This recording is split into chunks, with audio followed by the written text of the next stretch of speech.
All right, guys.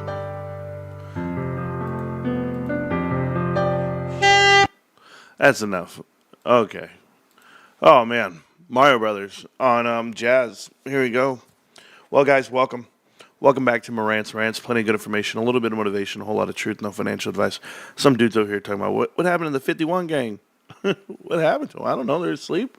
The hell, man. I was sleeping. I actually slept in for the first time in a long time, which is pretty cool.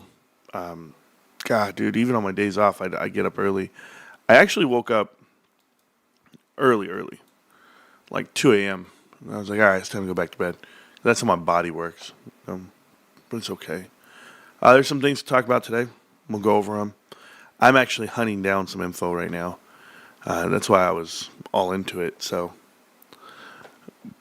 sorry I skipped the ad. You can skip ads. What the hell's that got to do with me? You can also buy YouTube Premium, and then you won't have any ads.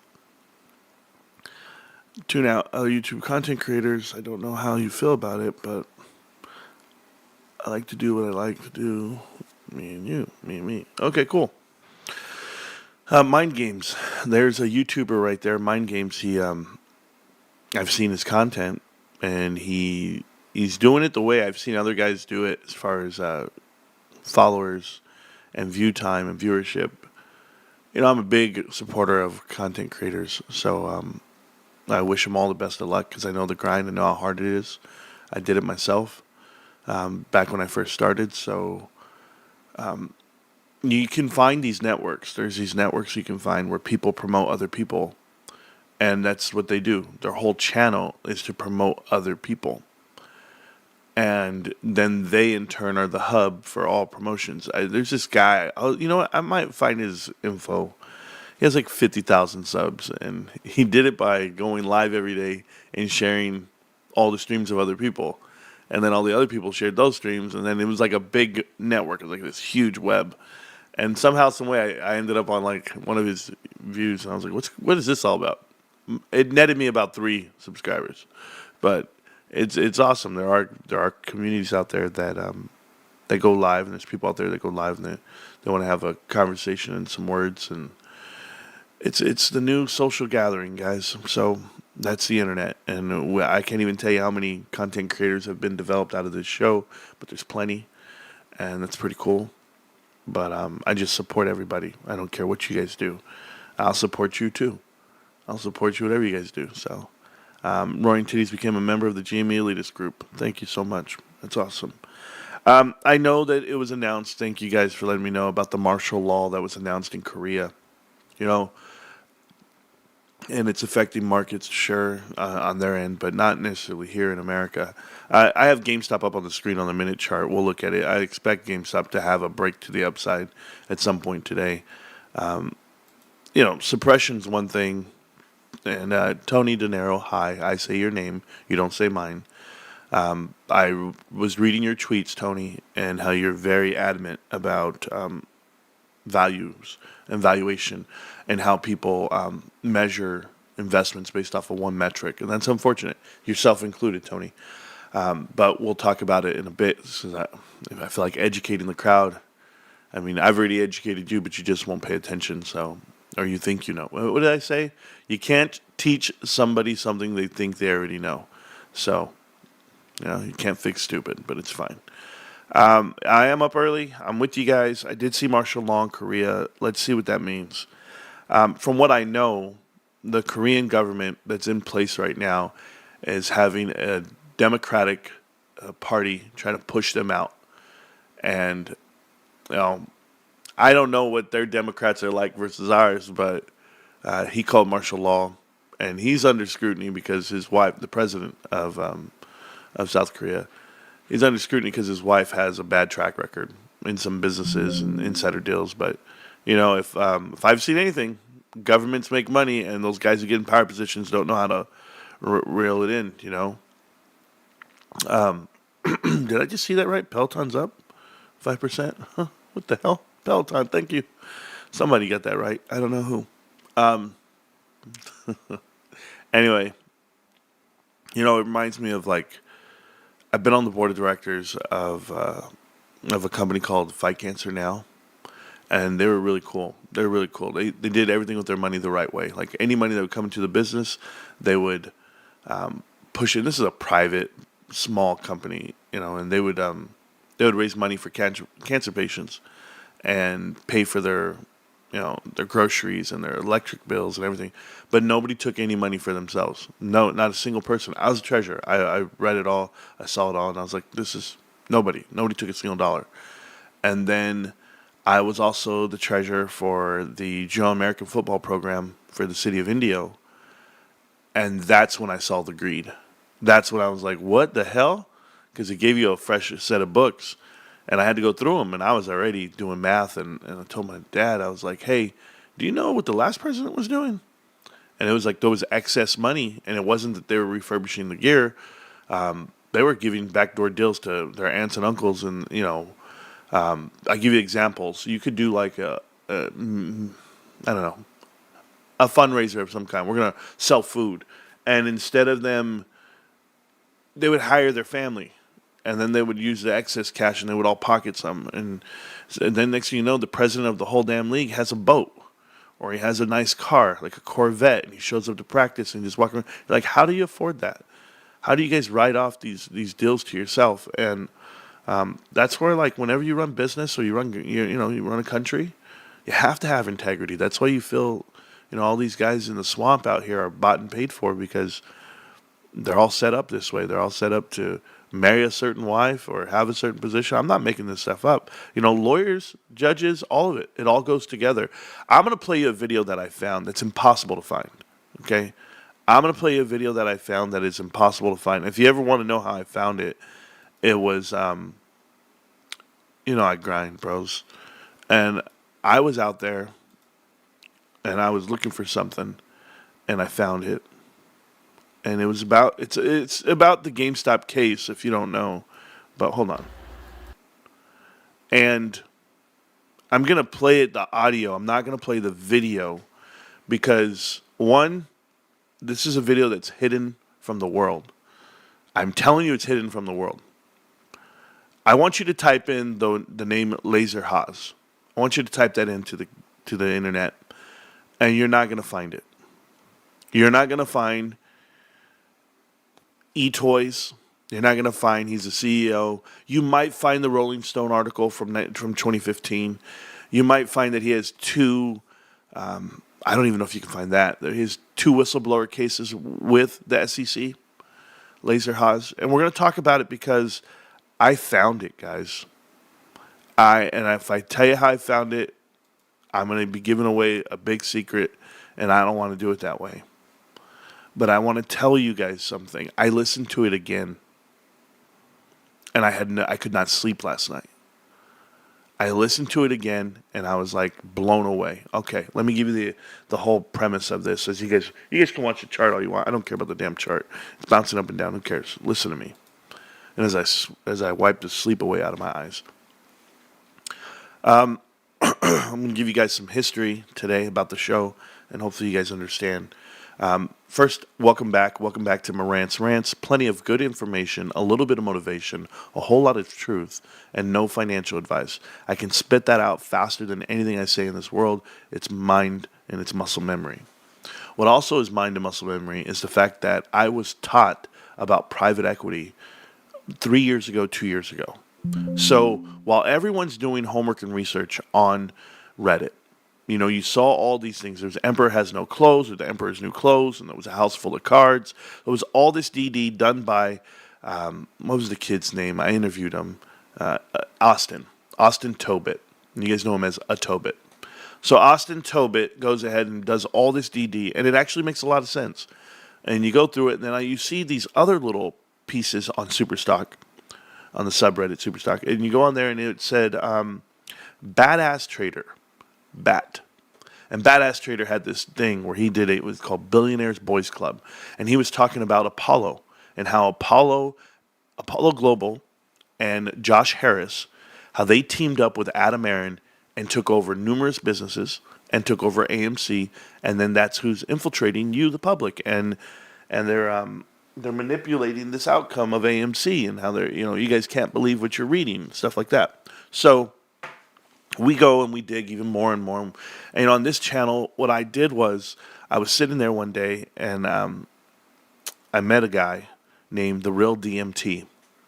The Real DMT is currently an employee. He's a editor, and he does work for David Lauer.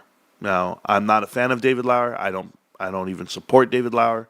David Lauer is a former Citadel employee who knows the inner workings of the markets, the plumbing, and yes, he's on the side of doing what's right, I guess. From what people can see, he's all about DRS. He's all about Trimbath. If you don't know what she was doing and what she was talking about, Dr. Trimbath. But if you guys know this whole story, this whole idea of what they're all talking about, it's about naked short sales and these invented shares, these what do they call it? Some synthetic shares that they're selling to the market to suppress price and price discovery, and this is why stocks don't move. As certainly a stock like GameStop that's been manipulated and pinned down. Oh, MNSO is up to $23, $24. Oh, who got that one right? Holy, hey, somebody got that one right. Man, I wonder who it was. I wonder who it was. I could do this. Let me go down my list. Hold on, guys. I get excited. Because then I'm like, huh. That's the way I am. I just, you ever look at something, you just go, got that right. GameStop, back to even right now, by the way. It's even, 27.27. Big Lots is at 14.5%. You guys stay, or 14.5 cents. Stay the hell away from Big Lots. The whole market's down today. Oh, this is perfect. This is what we want. Oh, yeah. Make my trip. 116. Hit 118. I wonder who told you about it. God. Amazon killing it. Good for them. MNSO. Yeah, baby. Yeah. Oh, man. Hold on. Guys. Marantz doesn't know what he's talking about. Somebody actually tried to call me out on this one just the other day. It was at $12, $12.51 just the other day. Tried to call me out. Look at that. When you have patience. Don't worry. It's testing. It's retesting the highs here. It's on the daily. Here's the weekly. Retesting. Look at this. We're talking about all-time highs, guys. You're on your way out of this zone. Man. Yep. The guy knows what he's doing. Palantir, how are they doing? All-time highs, $70. Congratulations, Amo. You're a champion. Alibaba, I like this stock. I like this stock a lot. Oh, man. I'm gloating right now. Damn. All right, back to GameStop. Back to you. Back to this story I'm talking about. There's a reason why I'm talking about it, though. So, thank you. The hoodie, yeah, somebody was out there doing it for me. Somebody bought me a hoodie. Stacks and the crew, you know what you do. Thank you, guys. This is actually a gift from the moderators right here. My Super Mario hoodie. Anyway, and it's fresh outside, so I need to wear it, right? Yeah, thank you so much on the nice run there, Schellinger. I do my part, man. I do my part. All right, back to the story. I get excited. I look at the charts. So I meet the Real DMT, cool ass dude. He's a rapper, and you guys have all heard him rap, by the way, if you watch the show. He made my theme song. Welcome to Marantz Rantz. A lot of knowledge, but no advice on finance. You don't even need pants. People don't know the whole story, but some people do. So anyway, meet the Real DMT, cool ass dude. Says, Marantz, I have this guy named Laser Hos on the phone. Laser Hos wants to talk to you. He wants to get his message out. And I thought Laser was full of shit. First time interviewing him, I thought he was crazy. He's absolutely crazy. He's batshit crazy. But he's right. And he gave me this opportunity to dig a little deeper into what's happening with America. Because he had it. And although you can write him off as crazy, you can dismissive, right? You can dismiss him. You can say, no, the nuts and bolts are there. I listened to it again last night. And I'm not talking about the interview I did with him. I did an interview with Laser Hos. It's on the internet. You can find it. What you can't find, guys, you can't find Laser Hos. You couldn't find him if you wanted to. You can type it in. It won't come up. And I'm just like, why? Why won't it come up? And then here you go. It says, hey, Marantz, watching you on break. Thanks, Jace. Appreciate you, man. Well, since you're watching me, let me give you all the stories before I go on with this Laser Hos deal. Because, hey, I found the real Laser Hos interview. I found the real stuff, which I'm very excited about. But the other truth I want to tell you is, yes, France is under fire. France is trying to look for a new government spending bill. France's government is about to collapse. France is going crazy today. And I guess France is going to run this whole market. Hey, by the way, if you are a female and you have a French accent, stay away from me. You're, ugh. It feels dirty. It feels gross. I always just want to get a napkin and just wipe myself. And then, are they talking? Ugh. I don't know. I say it with respect, guys. It's all jokes. I've never been attracted to accents. Is that fair? But the French, they're cool. They're cool. They're out there fighting for their lives right now, and I say it respectfully. I'm saying like the market itself. France is good. They've been going down for a century. It's ridiculous, bro. The Raven is in. Cool. I'm here during school, Marantz. Don't do that. Don't get in trouble. Don't get in trouble. All right, so check this out. Anyway, back to France. They're under grips. We'll see how it is. I saw Joe Beatty Biden. Joe Biden went ahead and man, I still can't get over it. He pardoned his son, which makes me feel sick inside. And then Korea, martial law. Those were the three things I wanted to talk about. But there was a report out there that Citibank was saying that the shorts have closed and they've gone now long and capitulate their position. I don't know where the data is, and I don't know where the report came from. I heard the headline. I was watching the news, and I heard it, but I couldn't find it. So I was like, well, what are these guys talking about? They just say it, and then it's true? I don't know if it is true, but I'm going there. The Fed, one of the presidents of the Fed, I don't know which one, came out and said that he supports a tax cut, the actual rate cut coming up. I said tax cut, but a rate cut, December 18th. December 17th, 18th, going to promote that. So we'll see if it happens. Remember, if you're going to be pricing in rate cuts beforehand, that's what they all try to do. They all try to test the market and say, this is why we're going all-time high. A cut's coming. Well, guess what happens to the market when a cut doesn't come? It goes crashing down. So SPY had to give some back right now. It's down 36 cents, which is cool. GameStop at 27.09, not bad. These are good prices to get in at. I saw somebody buying in at 26 right now, 26 flat in the pre-market. It doesn't scare people. It bounced right off of 26. The minute it hit 26, it got right up back into the 26.50, 26.80. It does not belong at 26 flat. It doesn't belong at 27.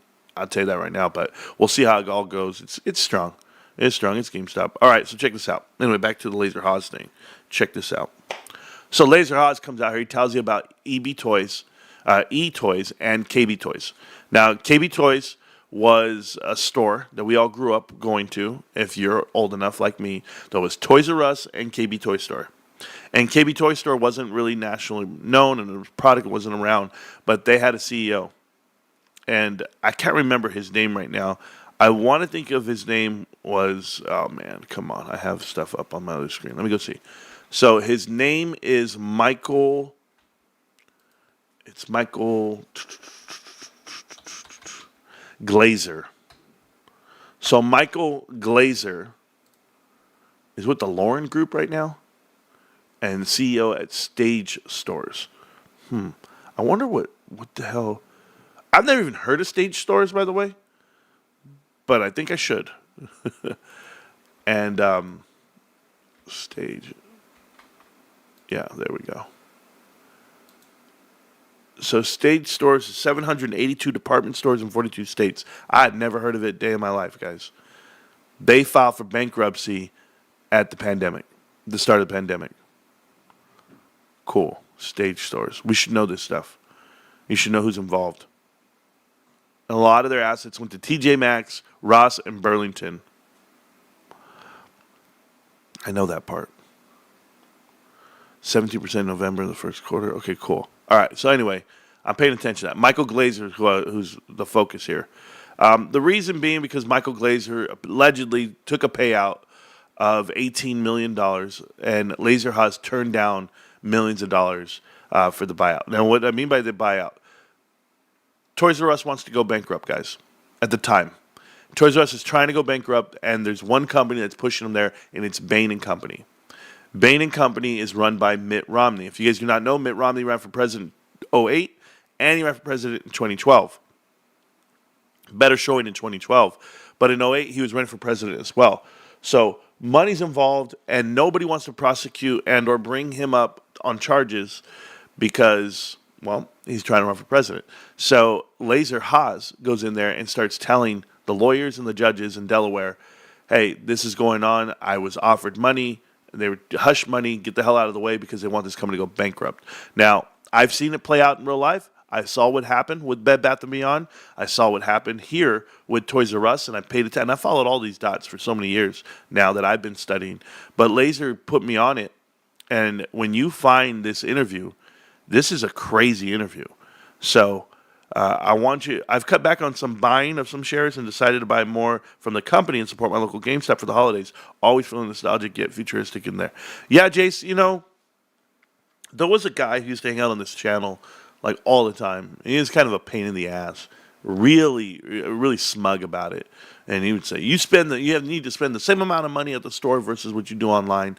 How many shares you buy and all this. And I didn't care. I don't care for people to tell you what to do and how to do it. Well, the part that really pisses me off about GameStop, I'll get back to Laser Hos in a minute because you got me excited about this. The part that pisses me off about GameStop and people that are against it or support it, there are clowns out there that only support GameStop for a short squeeze. And they're like, I'm here for the stock. I don't care what you say. And then there's dudes out there that actually eat, sleep, and breathe it and support the company and know about like how we're gonna make this company better. Like I'll give you a clown. You guys want a clown? Here's this clown right here. This is a clown here. And no, it's not Joe Biden. But right here it says, someone kindly explain how GameStop is red, meanwhile AMC is green, when most know that AMC movie theaters is a dilutive pig and rides off GameStop's coattails. And of course, Tony De Niro can't have you call AMC anything, so what does he do? He ignores anything said about AMC, and he comes straight at it. What's the fair value of GameStop based off of expectations for the next 12 months of earnings? That is the answer to your question. It is overvalued until news comes out about increasing earnings or improved utilization of the cash on the balance sheet. Interest income alone doesn't justify the current price. Private equity, or actually price to earnings, it should say, PE, is way too high. And he's talking about price to earnings ratio. Return on investment and return on equity is non-existent. That's what the ROE is.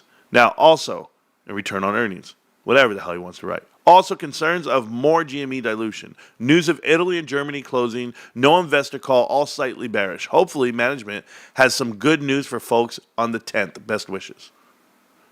Are you reading? Nowhere in there did he address the AMC issue. But we're just talking GameStop, Tony. And Tony, for you to come out and talk about the forward PE and where they're expected to be, this is not knowing your investment. This is not knowing GameStop. This is why I talk about it. This is why I try to clear it up with people. Hi, Tony. I say your name. Right? Some social media guys, I don't do that. I say you. And here's why. GameStop has one analyst covering the stock. The one analyst is short GameStop and gives it a price target of $6, now $10. You yourself gave this stock a $6 value just 6 months ago. Now it's not worth $30. So now we're having this conversation of it not being worth $30 because you're trying to measure a company based off of PE ratios. This is not fair to GameStop. This is not fair to a lot of companies because there are some companies that are in transition, pivot, and not a growth company. So the ratio's not there. You can measure investments based off of other measurables, right? Other metrics than just PE ratio like you're doing. It's not fair though, right? So here's what else you write. PE is too high on every stock. This is what somebody writes to you. GameStop is especially high. Now, every stock has a high PE ratio. We know this. I mean, there's stuff. Tesla's been detached. NVIDIA's been detached for forever. But it's okay. but it's almost a null metric at this point. Thank you. The company went from a quarterly loss to profitability and has $5 billion in cash. My cost average is 16, and I'm very comfortable holding. Cutting from point is also sensible. That's what somebody writes. And now here comes Tony. He couldn't let it go. He has to go in here and still talk as in to say he knows something that somebody else doesn't know. When looking at PE ratios, it's important to consider direct competitors in the sector so you don't make misjudgments like every stock has a high PE ratio. That's not what he said. Not every stock, but some stocks have a high PE ratio, right? Or how about this? Every stock has a high PE ratio. Is that okay to make? The assumption is that these are under the spotlight. Some are not.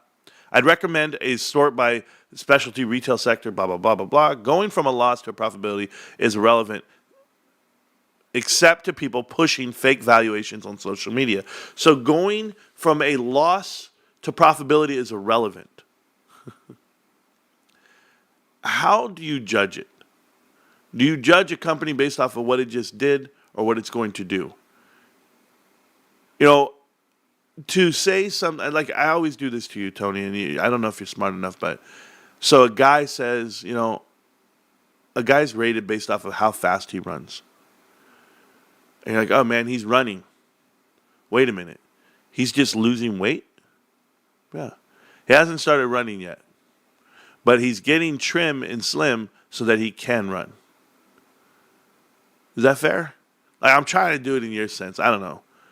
Dude doesn't fit in his spandex pants, so he's got to lose some weight to get into those spandex pants. That's GameStop. You know, they're ready to run. Going from a loss to profitability is absolutely relevant.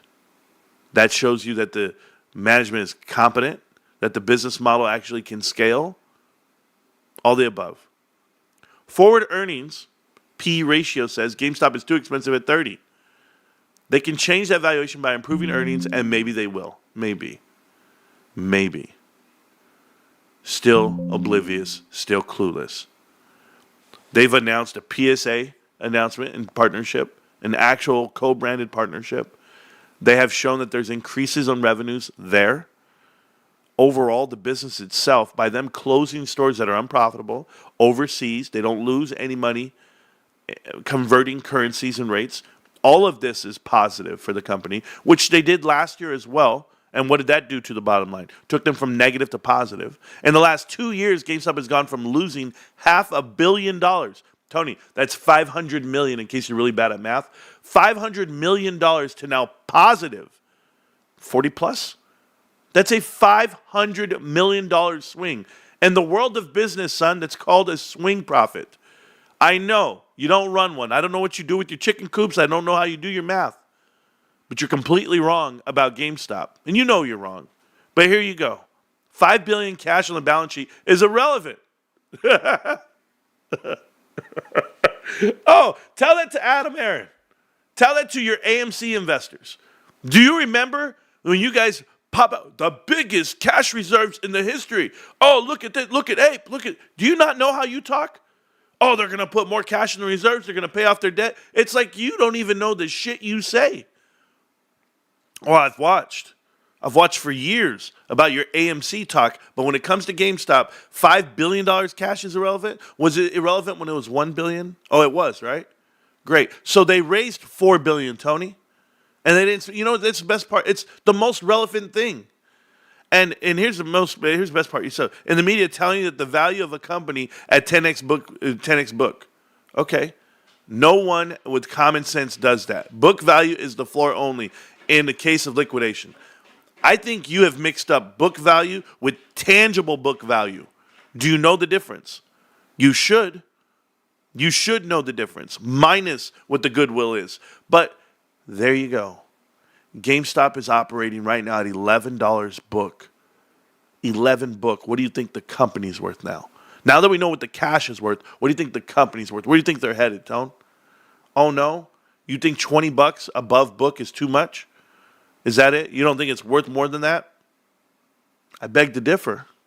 Explain to me who bought all the millions and millions of shares that GameStop offered and sold over the last year and a half. Who bought all the shares? I'd like to know. Institutions? My cat wants to say hi to me. Hold on.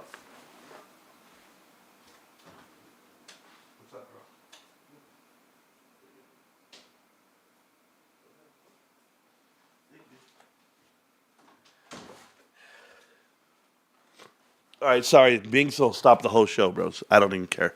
So, who bought all the shares, Tony? Because I don't think anybody thinks it's expensive when everyone's buying right now at these levels. Have you seen the forms that have been filed? How many institutions increased their percentage of ownership? Everybody at 20 something dollars a share. Everybody? Oh, it's not worth that? But everybody bought in. BlackRock, Vanguard, you?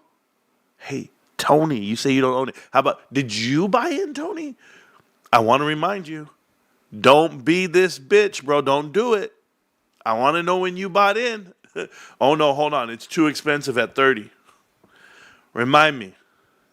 Somebody remind me when this guy buys in again at 45. Chasing. This guy. Oh, I'll keep going. By the way, it's tangible book value, not just book value. Cash is only worth cash plus the interest it generates. Forever? You know what? You got that wrong. Because cash is worth cash and the interest it generates. Certainly when you don't have a cash burn. Run a business without a cash burn. There increases your value. Oh, that's not AMC. You know what, Tony? What I'm curious about is why you support movie theaters and you support movies. You talk about box office all the time. Why'd you pick the worst movie theater to invest in? Like, you're a great investor. You know so much about investing and running and evaluating companies on balance sheets. Why did you pick the company with the worst balance sheet? I support movies. I support the box office. I want to go. Why didn't you do Cinemark? Adam Aron's not the CEO of Cinemark. Cinemark makes a profit. Cinemark's not diluting their float. They're not stealing from investors. Now, granted, Cinemark doesn't pay YouTubers to put out misinformation.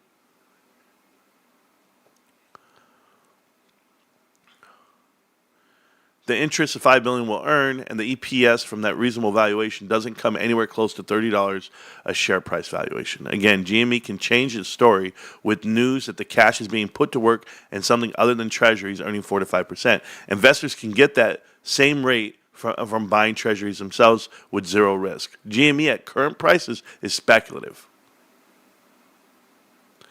Bet on the future, good news. It's speculative, and the bears have a thesis that it is overvalued, backed up by finance math. Is that what you said? I just went through. So you should expect them to try to push the price down to a normal valuation. Hopefully Ryan shares that good news one day. Oh, expect them to push the price down. What's the price again? You said forward PE, right? Forward PE on GameStop. Did you list it here? Did I miss it? Hold on, let me see. Oh, you didn't list GameStop? Oh, my bad. This guy's a complete idiot. Anyway, I wasn't talking about Joe. I was talking about your boy. Oh, they're going to push the price down to valuation. Where were you? Where were you when it was at 20? Is it not worth 20? It's not worth 20, Tony? I'm asking. I hate that you share the same name as you are my father. Oh. Finance math I just went through. Yeah. Didn't he? Did they kill Laser Hos? The rats, cockroaches don't like being dragged into the light. Just wait till we talk about it. Yeah, Marantz said if you had any to buy money in a movie theater, just go get Cinemark. Yeah. Cinemark is at $35, COVID low, 8-ish. Cinemark would actually have been a great investment. I know, I said it.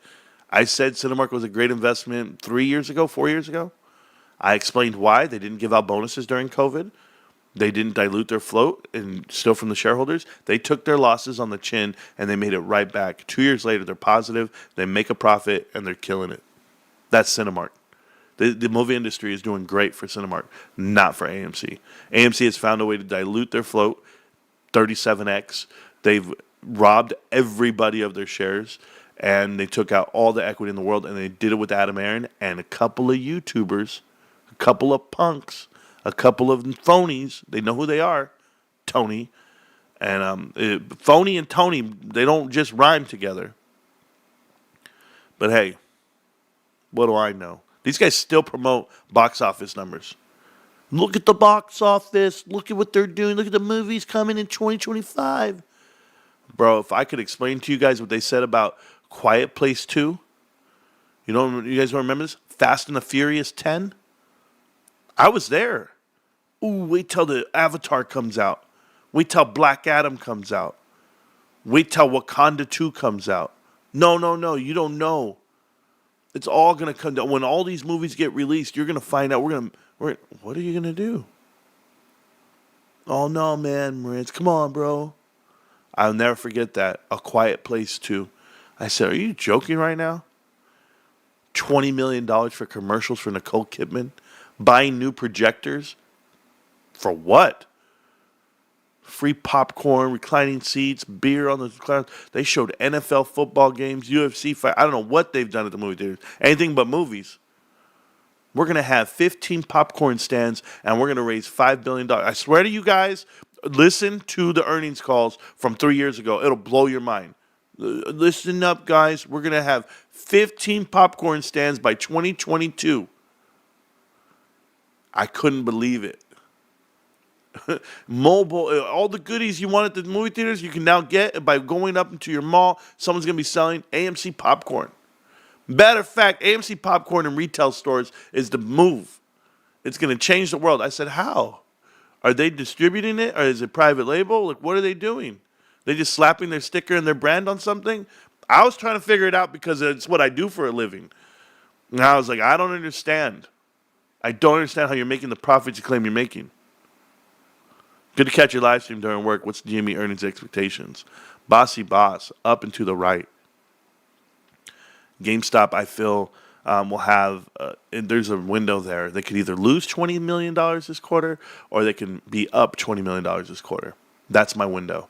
There's a lot of things that play into that people don't understand about stocking up on inventory. Quarter three is traditionally tough on earnings. And we'll see how it all plays out. But I like where they're headed. I like where they're at. I expect profits, but, I'm tempering myself.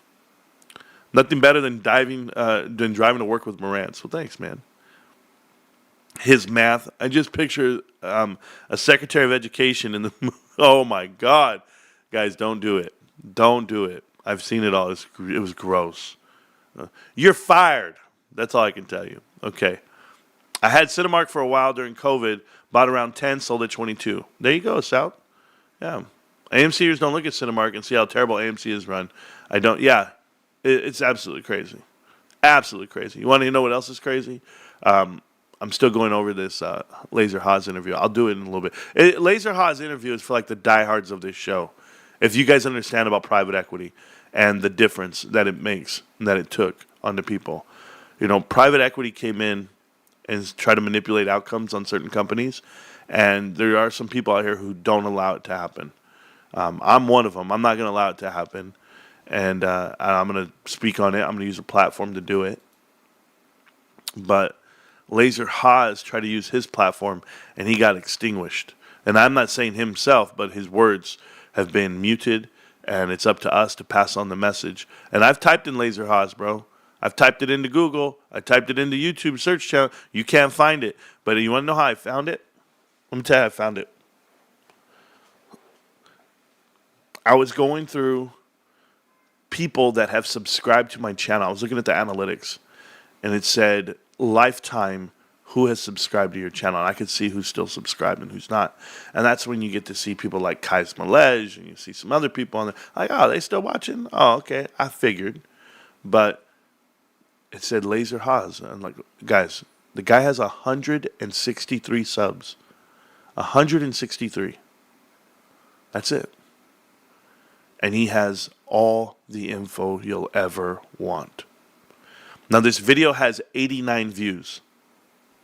Like I said, I won't show you the video, but I'll play it for you. Hey, ladies and gentlemen, Laser Hos here. Man, let me take off the glasses. I don't know. Maybe I don't look so bad with them on. Who cares? Here's the thing. There's a bunch of people slinging mud around, and what they're doing is quashing the conversation about Judge Cone Connolly, who's over the Boston Consulting Group, BCG, versus GameStop, GME. and naysayers and haters and, you know, whatever you want to call them, sock puppets, shills, trolls, buttholes. They're all trying to make it about what my title was and what I went through, and they don't have a right, and they don't have any witnesses to contradict it. They just have opinions, and opinions are like assholes. Everyone's got one. What I have are facts. And the fact is Colm Connolly is a friggin' crook. Colm Connolly belongs in jail. He's unfit to be a janitor in a federal building who could get access to files. He can't be trusted. He's a conniving, thieving, stealing, obstructing justice, conflict of interest weasel. Right? And I don't believe in violence, but if that guy knocked on my door with a machine gun, I'd try to knock his ass out. That's just plain and simple. The guy's done so much damage to me and mine, it's ridiculous. Now let's get back to the brass tacks. I'm Laser Hos, Laser the Liquidator, Steve Hos. I have a felony record, which is what some of the bad faith feds use to turn around and tell their bosses that I'm a career criminal. All that's bullshit. Number one, people that murder people get in witness protection program. I've done nothing wrong. What I did is they offered Michael Glazier, the CEO of KB Toys, $18 million in bribery to help Bain Capital steal $83 million. Now, they offered me millions in bribery. We never got into negotiations because I told them to go F themselves. I told them to take their bribe, shove it up their ass, we're going to war. Because I wouldn't sell out my clients. Because I'd been in jail, I didn't want to go back. So I wasn't going to do crimes. Because I had sold my integrity as the key factor of me stopping crooks. And by the way, I helped stop Overstock. Mr. Patrick Byrne hates my guts because he tried to steal ToyTime.com for $1 million, and I made him not only pay $5 million because he messed around and delayed us, I made him pay an extra $175,000. Let him lie about that, right? He's a pain in the ass, and Paul Traub was involved in that case too. But let's not dwell on Paul Traub for the moment. Let's dwell on M&AT and Colm Connolly. Here's the facts, and I just posted them all over the place with a lot of people, and people keep saying they don't believe me. That's because they're too friggin' lazy to look at the facts. The facts is that Colm Connolly clerked for Walter K. Stapleton. Walter K. Stapleton was a partner of Morris Nichols Austin Tunnel, known as MNAT.com, Manat, right? And M&AT is a crooked law firm. Now, I broke up 6th, and M&AT is going to be my 7th. I've already made another one. My key lawyer, Greg Werkheiser, quit. And I got his wife, who was clerking for the Chief Judge Sanchi of the Bankruptcy Court, to get her name taken off the payroll. When I found out she was clerking for him, I pointed it out to the judge.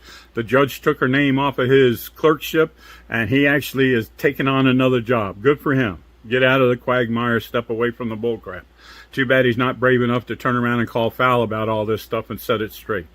Be that as it may, going back to Colm effing Connolly, Colm Felix Connolly, and I say effing, you know, trying to keep it clean, but he is one of those mofos. Colm effing Connolly is a thief, a crooked federal prosecutor, a betrayer of his oath, a betrayer of the public's trust, and that's proven online. The Bidens helped me in 2007, giving me his resume. It was redacted from the regular Department of Justice website, so some genius helped by putting it on the Department of Justice Office of Legal Policy website where it can't be redacted. Yay! Right?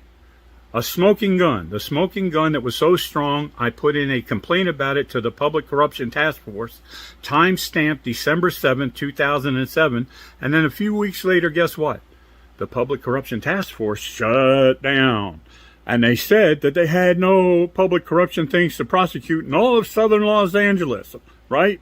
Give me a friggin' break, please. Man, what a joke, right? How pathetic that is. But and they actually, if you look up LA Times, shake up Royals federal prosecutors, they actually threaten federal prosecutors to keep their mouths shut about the reason why. But cause and effect. I filed a case against Colm Connolly. The Public Corruption Task Force got shut down. Now, that's the first time that I mentioned Colm Connolly was corrupt. It wasn't a few weeks ago when somebody posted a video about me, which, by the way, that video is 5 years old when Toys R Us was closing down.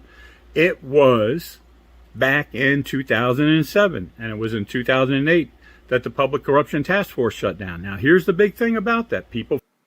I put them on pause for a minute because I want to share some news with you guys. I just got back word. I'm trying to interview an Apollo, no, not Apollo, a Drexel Burnham Lambert alum, and I got the interview. So I wanted you to know. It'll happen January. Let's go. I'll show it to you guys. I don't mind showing you guys because I always right here. So I got a hold of Mark Faber, who used to work for Drexel Burnham Lambert. He went ahead and wrote back. His secretary wrote back. We're looking January 6th or 7th at 9 or 10 p.m. Thailand time. So I have to find out the Thailand timeline, and then it'll be 6 or 7. So got a hold of them, and that's Mark Faber, former Drexel Burnham Lambert alum.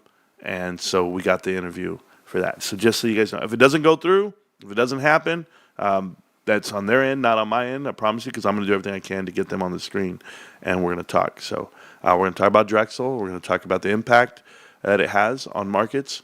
I wrote him an email, and I said I'd like to interview him on his experience on private equity, investments, and current market conditions. I let him know my channel. I let him know who I was, all the links, everything, and they agreed.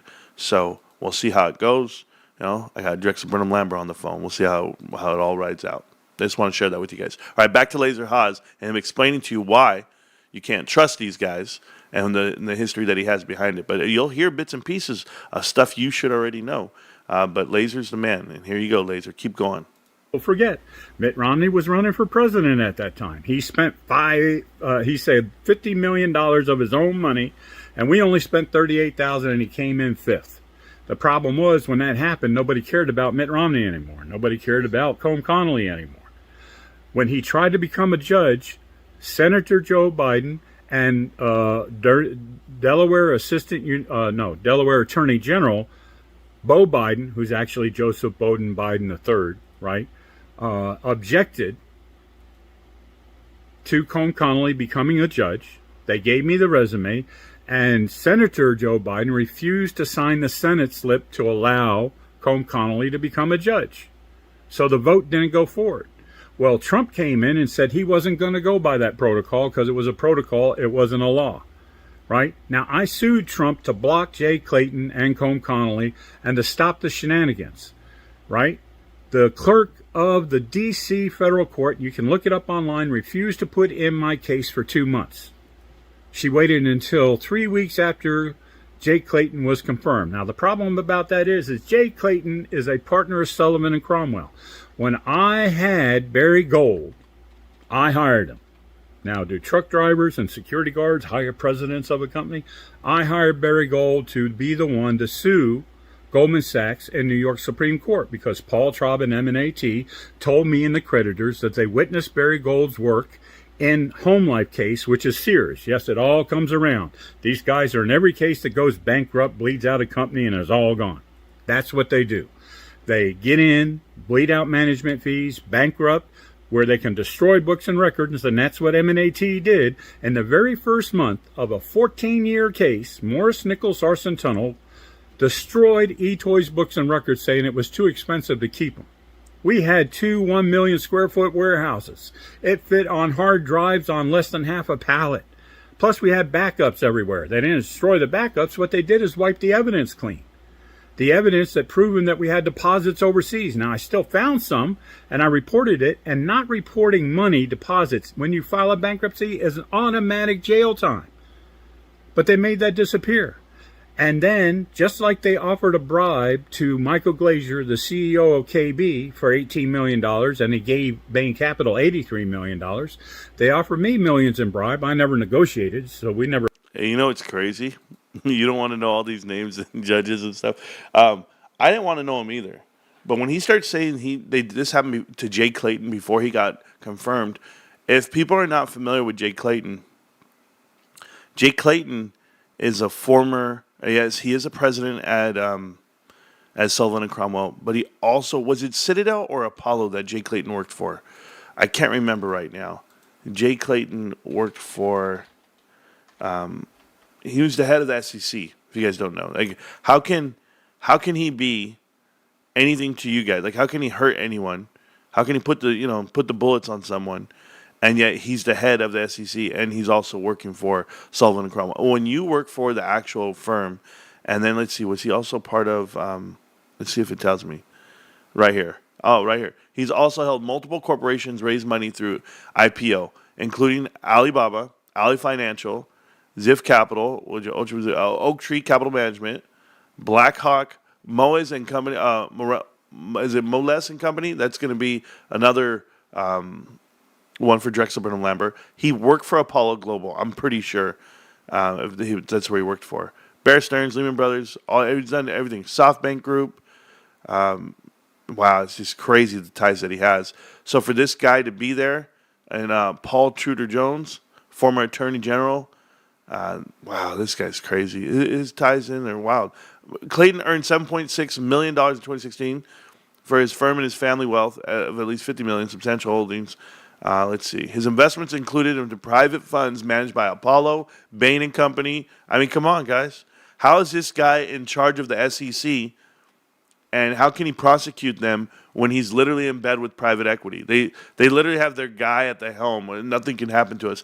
Gary Gensler's the same way. Gary Gensler's going to do nothing to anyone, but that's the difference here. Jay Clayton was hired by Apollo, I want to say, right after he got it. Yeah, and see right there. After the SEC, it was Apollo. In February of 2021, Apollo Global Management put him on there, and Clayton rejoined Sullivan and Cromwell. So he's working at Sullivan and Cromwell, and he's an independent director at Apollo. Yeah, there's a problem there. That's what Laser's saying. Hey, in other news, while we're sitting here watching the markets and listening to Laser talk his masa, Joe Biden, your president. Joe Biden pardoned his son. And this is the belief on many fronts, and I want people to know this. Joe Biden did not pardon Hunter Biden to protect Hunter or to get him out of trouble. It's not what he did. He pardoned Hunter Biden to protect himself.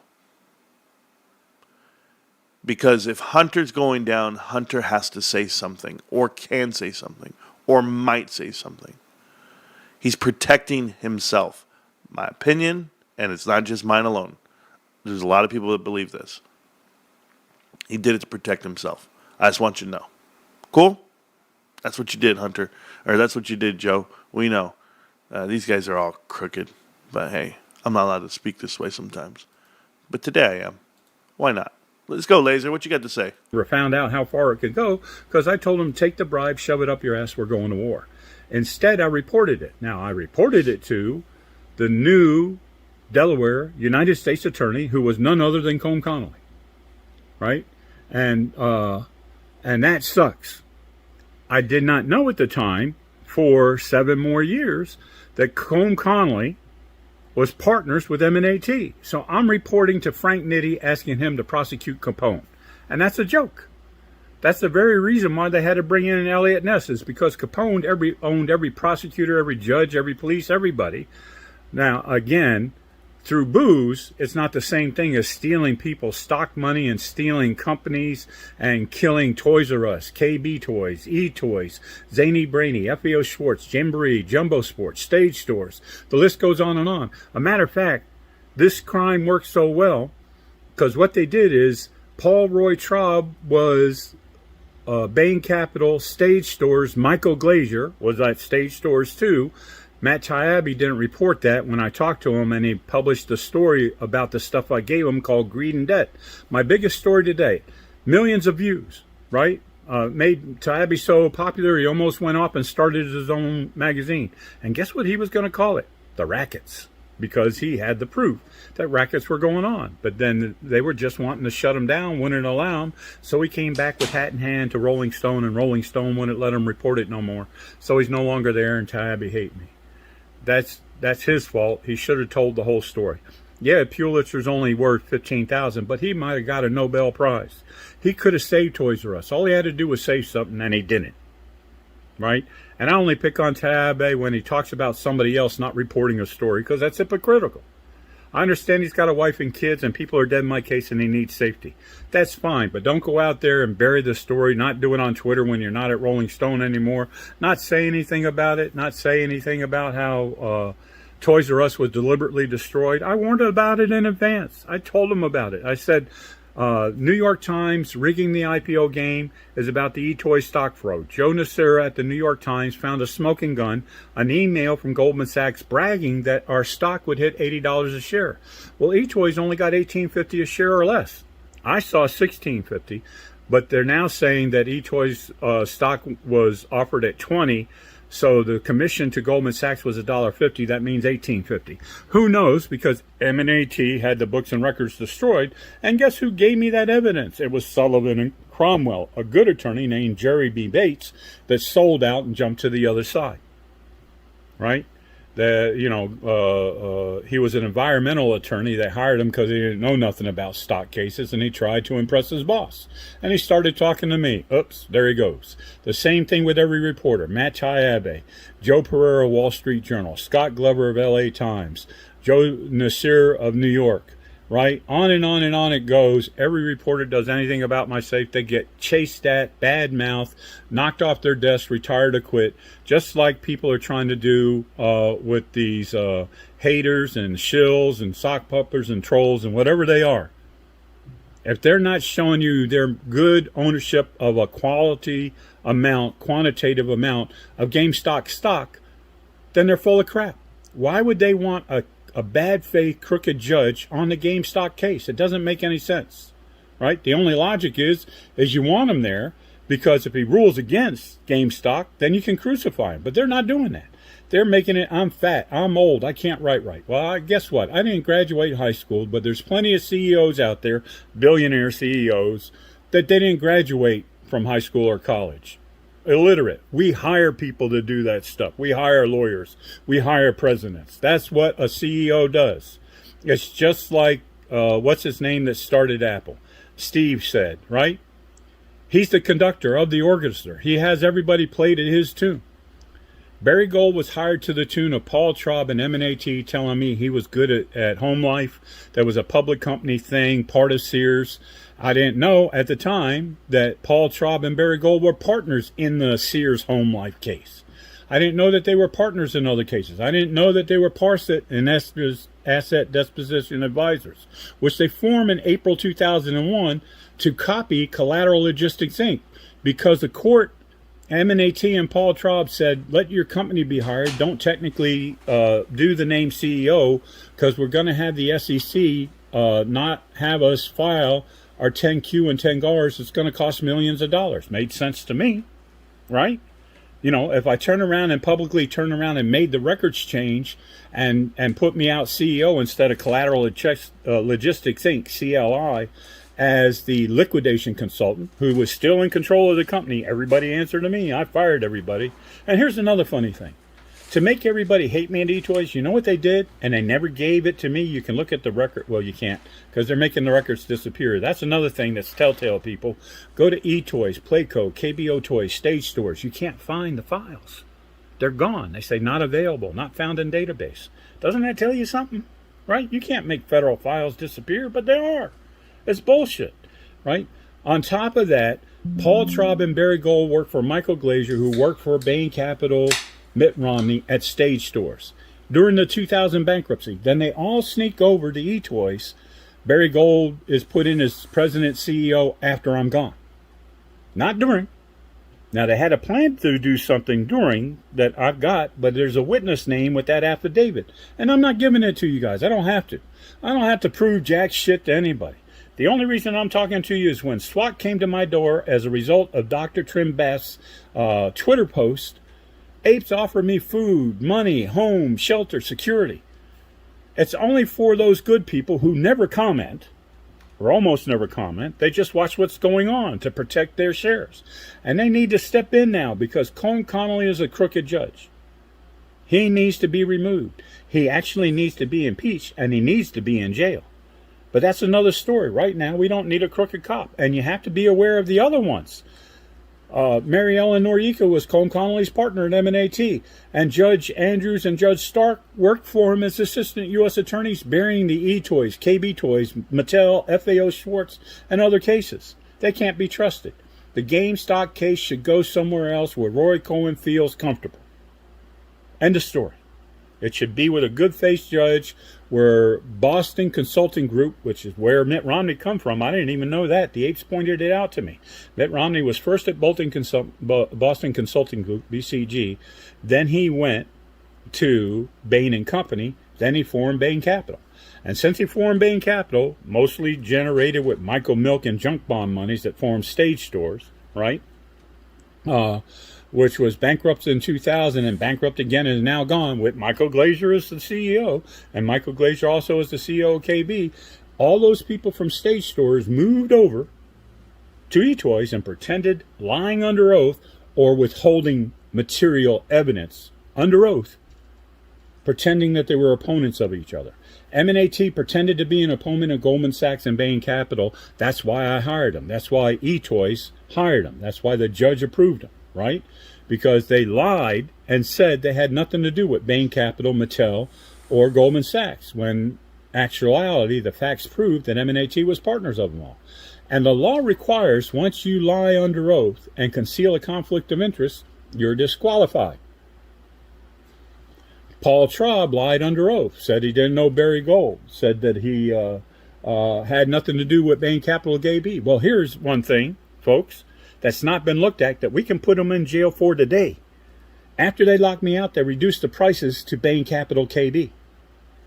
I sold eToys.com to Bain Capital for $10 million, and Traub, Barry Gold, and M&AT, pretending that they were opposites of each other, kept reducing the price down to $3 million. And the truth is, we don't even know if that was paid. It was never put in the record, right? And I had sold eToys.com assets for tens of millions of dollars to everybody all over, right? We don't know what they actually paid. On top of that, here's another little trick that they do. Bankruptcy is a finality thing, so that when that's done, everything's over. So one of the rules, in case they send out checks and nobody cashes them for whatever reason, they're gone, they're dead, the company's changed, the company itself went bankrupt, and it's too late to reopen the case about the check that it's getting, whatever it is. Bankruptcy law said the last creditor standing gets all the money. No matter what they're owed, they get all the money. It's a little secret that lawyers don't tell you about. They don't have to. Now, here's what Bain Capital, M&AT, Goldman Sachs, Paul Traub, and Barry Gold did. That's pretty awesome. The last creditor standing gets all the money. For anything that's outstanding that didn't get cashed or anything written. I listen to Laser Hos a lot, guys. This guy. And I know you guys probably think like this guy's batshit crazy or whatever, like he's totally wrong, or maybe he got it all wrong. I don't think he knows how to articulate the story. Me personally. I've had the luxuries of interviewing Laser. I've talked to this guy before. And I have a cell phone number. But apparently he hasn't been found in 2 years, 3 years. No one can find him. And he came out of hiding because they had talked about it, and everyone was trying to explain private equity and how they're manipulating these outcomes and how they're using, GameStop and AMC, everyone against each other, and they're all reaping the benefits. Like they're literally riding off to the sunset with this money, free money. There's money for the taking. Bed Bath & Beyond, the same thing that happened with them, and you would think like people like PP Seeds or Tony Dinner, all these guys, they would talk about this stuff, but they know it's suicide for your career. For your YouTube content creating career. Like I have stunted my own growth by being so real and transparent that the channel, like, boom, just at a standstill, dead still. Like it stands still. But if you were listening to Laser Hos and you understand like what he's saying, like I totally understand it now. When I first talked to him, I had no idea what he was talking about. Now I'm just like, yeah, that is what happened over here at KB Toy Store. That is what happens when they put people on the board. That is what happens when they partner up with Junk Bonds and Mike Milken and they tell you the whole run. Like, he's so right about it, but he doesn't know how to explain. He doesn't know how to slow down. They don't know how to slow down and tell you the whole story. That's why Connect the Dots exists. There's a video series called Connect the Dots where I was looking, right after I interviewed him for the very first time, I started looking at things. I started turning over rocks. And it finally clicked when I did Sullivan and Cromwell digging episode 3, which is Connect the Dots episode 3. That's when I really figured it out. But it took me hours and hours and hours of just looking at the same things to really catch on. So I want you guys to listen. Okay, there we go. Don't leave till tomorrow. Got it. And I just got told something. I gotta.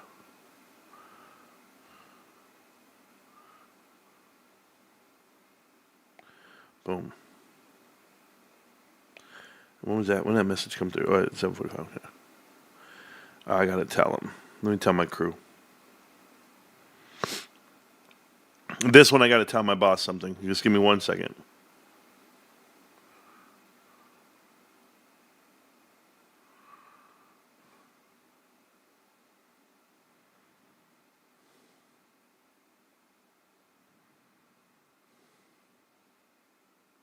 There you go. So, anyway, I'm eating apple pie, guys. It's from Trader Joe's. It's a Dutch apple pie. I guys, don't judge me, okay? I'm just going to show you. The reason why I'm eating it, I'm putting whipped cream all over it, is because it's that type of day where like all these leftovers are in the fridge, and I don't know where to start. So I don't know. I don't want to make a plate. Like I have to put together. And hey guys, Mexican Thanksgiving is so much different than traditional Thanksgiving. This food's like amazing. Like the carne asada we just cooked 1 night ago on the grill, just killed it. And then there's rice, and there's macaroni salad, and there's salsa. There's everything's there to make like a whole plate of food that you would want to eat all day. Even chicken, the grilled chicken, the fajita style chicken is on there, and I don't want to put everything together. I don't want to put a whole plate together. I was like, I got to make room in this fridge anyway. I just took the whole pie, and I'm going to eat the part of the pie that I like, and I'm going to put whipped cream on it, and I'm just going to eat it, and I'll throw it away because somebody left this shit at my house, and they didn't think about me. Is Stage Store's code debtor was Liquidity Solutions. And I got proof of that, people. And as soon as I asked the question, they made that redacted too, but I got the proof. And Liquidity Solutions, as soon as Barry Gold was snuck into eToys, started buying creditors' claims. Now, anybody can buy creditors' claims. Even eToys itself can buy its creditors' claims. As long as the creditor wants to sell, that's it. But they have to disclose that they're connected, and they're not allowed to make a penny. But they didn't disclose that Liquidity Solutions was part of Stage Stores, part of Bain, KB, Paul Traub, Barry Gold, Michael Glazer, M&AT. Right? And that's a crime that has never been disclosed. And the fact that the assets were sold to Bain Capital, KB, and M&AT, Barry Gold, Paul Traub, are all connected to them and have never disclosed that. Even the judge's opinion said, any conflict, I'll reopen it. But when I started to tell her about this, she ordered the clerk not to let me have them in. Because I was telling the judge way back in 2013 that people were dying in my case. Witnesses were disappearing all over. And they tried to kill eToy shareholder Robert Albert. Robert Albert had to shoot and kill Michael Sahoff in his front door. Right? How many 1,000,000-to-1 shots do you got to see in one case for everybody to wake up? Stop listening to haters. Now let's go to the core thing. Yes, Goldman Sachs needs to be indicted. Bain Capital needs to be indicted. Barry Gold needs to be indicted. Michael Glazer needs to be indicted. Paul Traub needs to be indicted. But more than that, Colm Connolly swore an oath to protect the Constitution of the United States. Our taxes pay his salary, and this guy betrayed the public's trust to hide and conceal his friends from investigation and prosecution. Now, that's automatic disqualification for federal office. That's automatic impeachment. That's automatic jail time, but it embarrasses the Department of Justice, the FBI, the SEC, the Antitrust Division. It means a lot of heads are going to roll. It'll be 10, maybe 20 years of prosecutions. That's too damn bad. They should have never let it happen in the first place. It's not like I haven't been trying every damn year to get somebody's attention to the case. The point is, Colm Connolly was a partner of M&AT. M&AT is Bain Capital, Mitt Romney, Goldman Sachs lawyer, and partners with Paul Traub, right? And Paul Traub and Mitt Romney were part of Neostor, which is where GameStop came from. That alone disqualifies Colm Connolly from being involved in the GameStop case, bar all the other stuff that I talk about. It just compounds it all. It proves that he shouldn't be there. Now, the fact of the matter is Colm Connolly's resume proves that he was a partner of M&AT. Colm Connolly's resume proves that he was a partner of M&AT from 1999 to 2001, which is the same exact time that Mitt Romney claims to be retroactively retired. Coincidence. And Colm Connolly was the U.S. attorney from 2001 till 2009. For 8 years, he didn't prosecute the case. Coincidence. Colm Connolly becomes a renominated judge by Trump, and coincidence, he finally now in his Senate Judiciary confesses that he has M&AT, but he doesn't go into the details. That's an impeachable offense. He was concealing material facts. And Mary Ellen Noreika, here's the other thing. There's 50,000 legal professionals, lawyers, judges, professors in Delaware. Out of 50,000 legal professionals, Colm Connolly, Chief Judge, M&AT. Mary Ellen Noreika, also nominated by Trump, and it was ludicrous that slipped through, also a partner of M&AT, right? She's a partner in crimes against us and eToys, Mattel, and all the other cases. And then Judge Andrews and Judge Starks, who are also assistant U.S. attorneys under Colm Connolly. They all had a hand in burying these cases. Let them show the people that actually signed the orders or the reports, because after they do more than 1 hour investigation, they are required by Department of Justice protocols to file an Office of Review and Oversight case number. And that's the way they keep cases from being buried. You have to file a case number on it and tell the higher-ups why you are declining to get prosecution. Well, Colm Connolly had a second guy that helped him, and that second guy was Stephen Piken. eToys, Mattel, KB are in Delaware, Delaware cases, Delaware corporations, but Mattel and eToys were New York, NASDAQ, and New York Stock Exchange companies. So Colm Connolly needed the U.S. Attorney's Office in New York City and the SEC in New York City to turn around and affirm with him that there was no case. And that person turned out to be two people. I was searching for 20 years for two people. It was one, Stephen Piken. Stephen Piken was the chief of the SEC task force and assistant U.S. attorney in New York City from 1996 to 2004. When I started reporting the crimes and found the first smoking gun in 2004, he quits. But guess where he goes? Just like Colm Connolly went to M&AT, Stephen Piken becomes partner of Sullivan and Cromwell, Goldman Sachs attorney in New York. Now then, decades later, when I'm about to get my case open again and I'm suing and they're worrying about me, and they did try to kill me multiple times, right? I can show you all the bruises, the hospitalization, the machine guns in my thing, right? The poisoning incident, right? That doesn't matter. They didn't get it done yet. They're doing it half-assed, and I'm afraid, me doing videos like this may get it fully done, right? The point of the matter is we've got to stop this. I tried to stop Toys R Us. Nobody would listen. You can see my articles out there warning that now that the New York Times rigging the IPO game helped Bain Capital shut down the public offering of Toys R Us, cause and effect.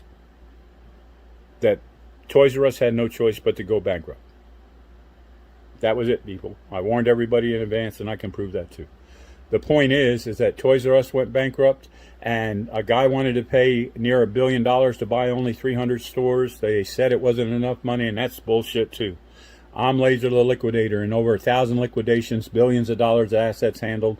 I guarantee you they didn't net back $100 million from those 300 stores, right? But nobody's looking at the records. They probably already destroyed them, right? They couldn't allow anybody else to buy them because they used bankruptcy to destroy books and records. Anybody that bought Toys R Us, 300 stores, would have gotten those books and records. So they couldn't let that happen. But anyway, so Stephen Piken returns to, sorry for the pause, to Sullivan and Cromwell. Then Jay Clayton gets in as SEC chairman, and he hires Stephen Piken to be head of the enforcement. And for the whole time they're in office, I'm not allowed to file a complaint. They won't answer my stuff. I email the chairman, I do mailings, nothing happens. Now, here's the thing that happened. Right before Biden was to take over, Jay Clayton tried to become the head demote himself to the New York U.S. Attorney's Office. I bet you Stephen Piken left some evidence there that crucified him about these cases. And they may have gotten it destroyed, people, but that's easy to prove too. All you got to do is go look for them. Follow the paper trail. You don't need it to prosecute them. There's already enough evidence, but that would just be more piling on the cake of the evidence. You know, it's crazy.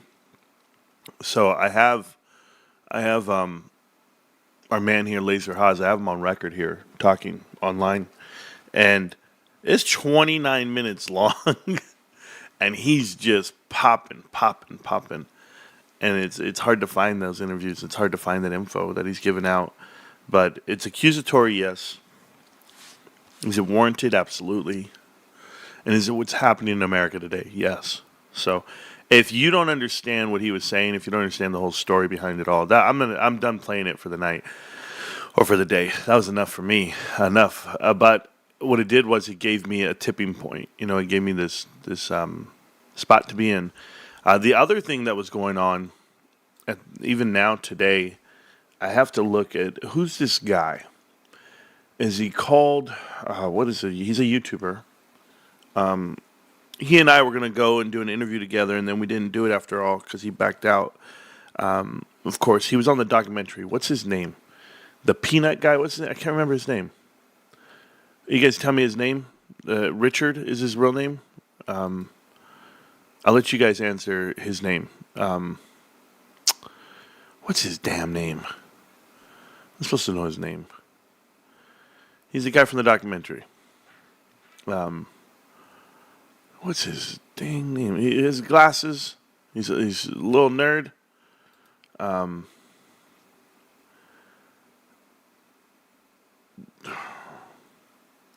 Did you type it yet? Oh, the plain bagel. Plain beta. Plain bagel. Oh, there we go. And you guys are good, man. Oh, you guys are good. Oh, man. That made me laugh. That made me chuckle. 22 hours ago. This is what he came out with. A lot of people have pretty conflicted feelings when it comes to sponsorships on YouTube. On the one hand, it helps creators fund their activities so they can make a living providing the free content we all get to enjoy online. On the other hand, it sometimes leads to creators pushing pretty sketchy products and services onto their audience, especially when it comes to the finance space. But lately, there's been a particularly concerning trend seemingly picking up speed in the space. YouTubers being paid to promote risky, publicly traded stocks onto their audience, at times without being all that upfront about it. Now, if influencers doing shady promotions, maybe not the most shocking thing, but what is shocking here is how much money we're seeing being thrown at creators. We're talking tens of thousands, at times hundreds of thousands of dollars to promote these stocks onto viewers, and in at least one case, a $1.25 million campaign to push these stocks. Now, that last example did also include a newsletter, but you get my point. It's a lot of money and makes it harder not to sell out every day. Even in the world of influencers, these are pretty ridiculous rates. And it all raises a number of questions. Why are these companies paying so much? And are these stocks really as attractive as these YouTubers highlight? Or is there something else going on here? Well, to try and get to the bottom of that, I decided to do what I do best. I put everything into a spreadsheet. I went through 123 videos across over 50 different channels to gather a list of 56 different stocks that have been promoted over the last 3 years. And I looked into them, gathered some key details, went through their filings to try and figure out what caliber of company these influencers were choosing to partner with here. And to be clear, this is not a full analysis or recommendation as to whether we should buy, sell, or short any of these stocks. And this definitely isn't a comprehensive list of all the videos on YouTube promoting different positions. I know for a fact there are more out there. I just had to stop looking at a certain point or else I'd never get this video out. But like, why are you doing the video? That's my question. I just have a question. And why don't you start with James Janney and his promotion of his bullshit? But you're just concentrating on stocks? That's it? Oh. Who pays you again? But with the list of securities I did come up with, I wanted to see if there were any commonalities or themes among them that we could maybe dive into. And what I ended up finding was pretty wild. From sketchy head office addresses to companies being promoted while on the verge of bankruptcy, and even some companies seemingly admitting to paying for these videos and then trading off of them. It's a wild ride, but we're getting ahead of ourselves. Let's start with the videos themselves. You can see here that I've listed out all the videos I came across with these types of integrations. And the first thing you probably notice is we have a pretty wide range of channels and content here. Some of the videos are just paid interviews with executives of the company, so definitely a more tame type of promotion, more in line with how companies have traditionally tried advertising their stocks. Others are your typical video with a sponsored segment or fully dedicated deep dives where the YouTuber highlights the company as an attractive investment, some even ending on the note that they've invested themselves. And once you hear the story, you're gonna know why I just bought a good chunk of it myself. And a number of channels are interestingly right-wing political channels or other sort of conspiracy-focused videos that talk about corruption, power, and influence. This is why the deep state cabal is so worried about President Trump, because they know they can't. I don't think you watched all these videos and researched all these channels. I'm just going to be honest with you, bro. Plain bagel, I'm just going to be real with you, man. Do you know how much you'd have to go through and watch and then research? Yeah, I don't believe you in your spreadsheet one bit. How in the hell did you do this research? I got to know. I watch videos all day. I get info all day, and I work. I actually have a career, and I'm telling you how impossible. I don't sleep, bro. You don't look like you have the work ethic like me. I'm just telling you right now. I've seen you, and I've been in the same circles as you. And I'm telling you, you're gifted info and all that. And I don't mean that you're gifted. You're gifted, like you're given. I don't know. I don't know how. See, you went through 123 YouTube videos promoting stocks and companies, blah, blah, blah, blah, blah. And then you came up with this assumption. Something doesn't feel right. Something doesn't feel right. And they made a 20-minute video of it. Which with clips does and seem edits. like a good fit. You know, they're experts on the topic, makes these integrations a match made in heaven. Now, I also have listed here the amount of money that these creators were paid for these videos. And how do you know? The reason we know this amount is thanks to a nifty securities law known as the Anti-Touting Statute, or Section 17B of the Securities Act of 1933 in the US, which requires that anyone who is paid to promote a security disclose how much they were paid and who's behind the payment, among other details. Something that, while not regulated at the federal level in Canada, we do have similar expectations at the provincial level, namely in BC, where similar laws have actually been put in place. And again, we have some pretty hefty payments here, ranging from 500 Canadian.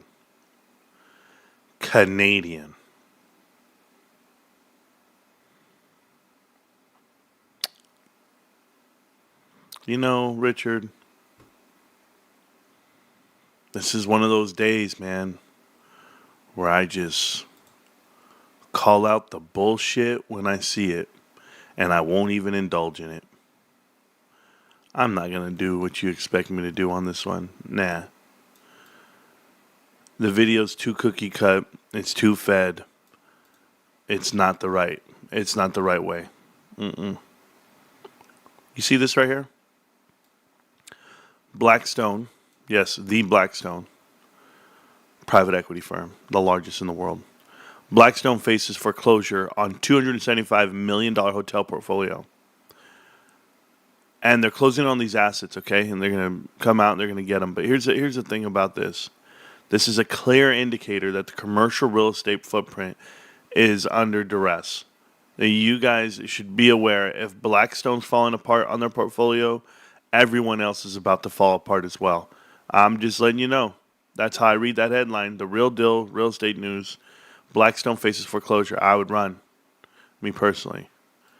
Just quick updates. Let's get happy about stuff before we look at the markets and we go ahead and look at everything else.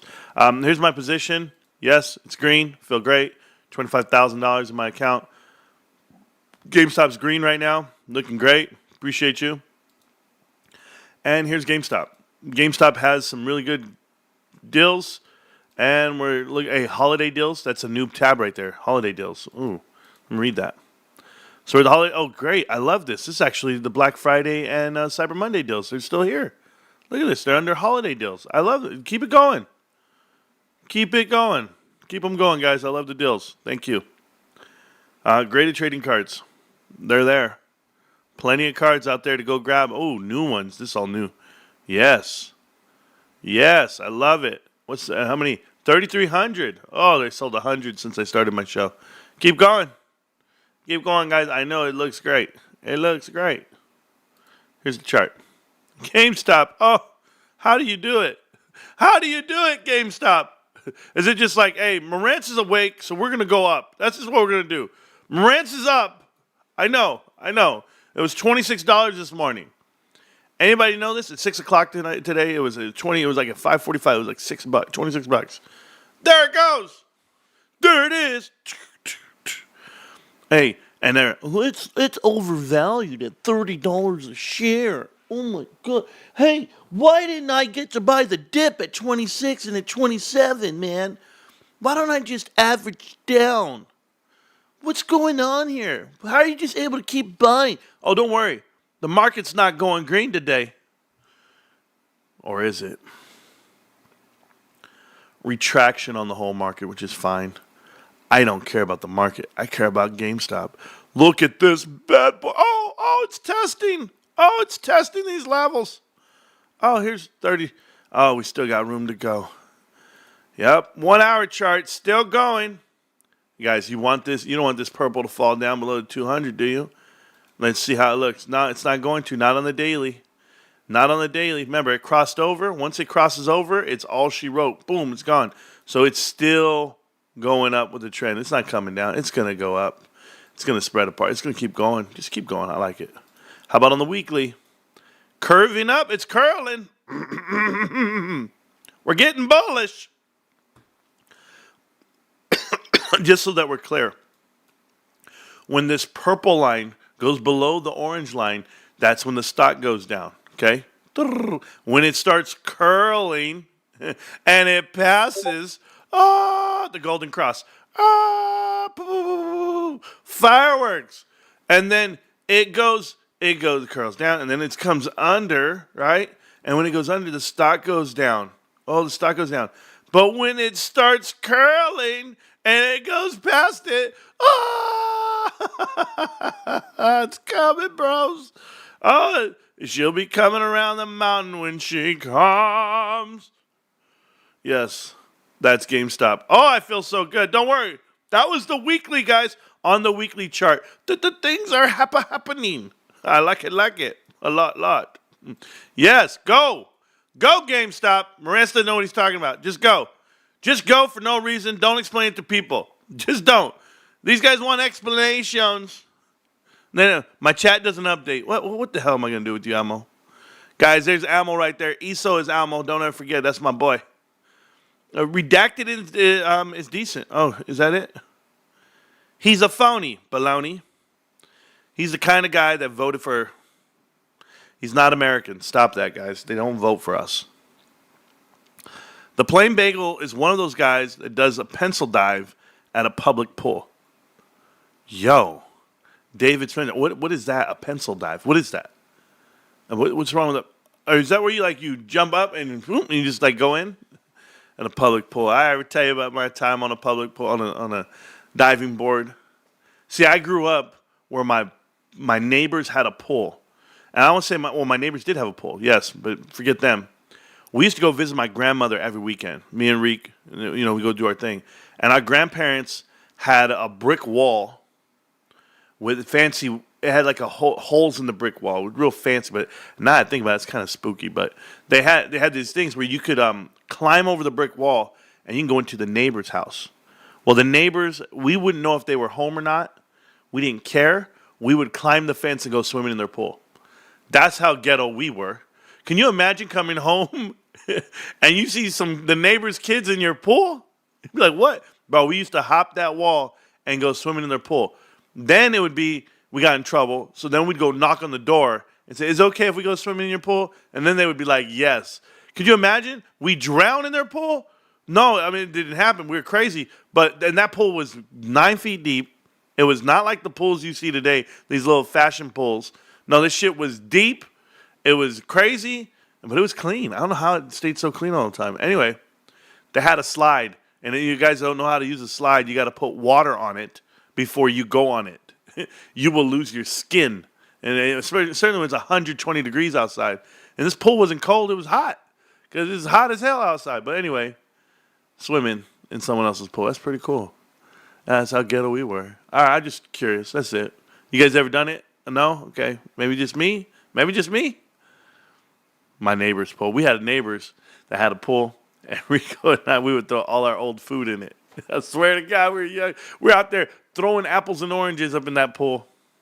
And we would throw anything in that pool. It didn't matter. 5 free memberships. There you go. And I'll never forget, man, we met because we've all been neighbors our whole lives, like all the families, right? We're all still friends to this day. All the kids that grew up on that block, we're still friends to this day. We all see each other. We recognize each other. We say hello. We catch up. We talk about our parents, everything. And I remember one of the girls came over. And she's like, hey, Marantz, how you doing? I'm like, hey, what's up? She's like, oh, my God, do you guys remember when you guys were growing up and how you and your brother used to throw all your trash in our pool over the wall, blah, blah, blah. She said something like that to me. And I looked at her dead in her eyes and I said, no. We never did that. Shit, hey, you ain't gonna get me to admit that shit when I was 10? No way. No way. But hell yeah, we were doing it. Oh, man. My dad was cold back then. My pops was real. You know what my dad did? So the neighbor comes over. God rest his soul. He's passed away. His name's Raymond. He's such a good guy. But my mother didn't like their mom, right? One of the neighbor's moms. And so my mom was never going to. She's like, no, she can come outside. She can give me those dirty looks, blah, blah, blah. I was like, God, Mom, can we just get along with some people? Like, their daughters are hot. We're going to be all right. No, back then we didn't know the difference between hot and not. Me and Reek, we were just right there, dumb, 12. Oh, she said hi? She smiled? Whatever. So anyway, back to it. The dad comes over. The dad talks to my dad. And he says, hey, listen, I'm thinking about putting up a brick wall instead of this wood fence. My dad's like, okay. He goes, so I'm going to put up a brick wall. I want to know if you'll pay half since it's going to split our property apart. And we already got a free brick wall in the back because they built new homes in the back. So we had brick wall in the back. We're going to have a brick wall on the side. The other side, no brick wall, just a wooden fence. They weren't going to do it. But this guy was like, hey, let's do a brick wall. So my dad goes like this. Oh, yeah. Oh, brick wall. We got to split it? Oh, yeah. No, I don't have that right now. He's like, okay. He goes, oh, okay. So he put up the brick wall anyway.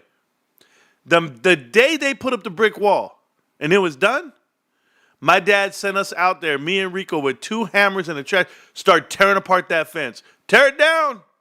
Tear it down. We got a free brick wall up on our side.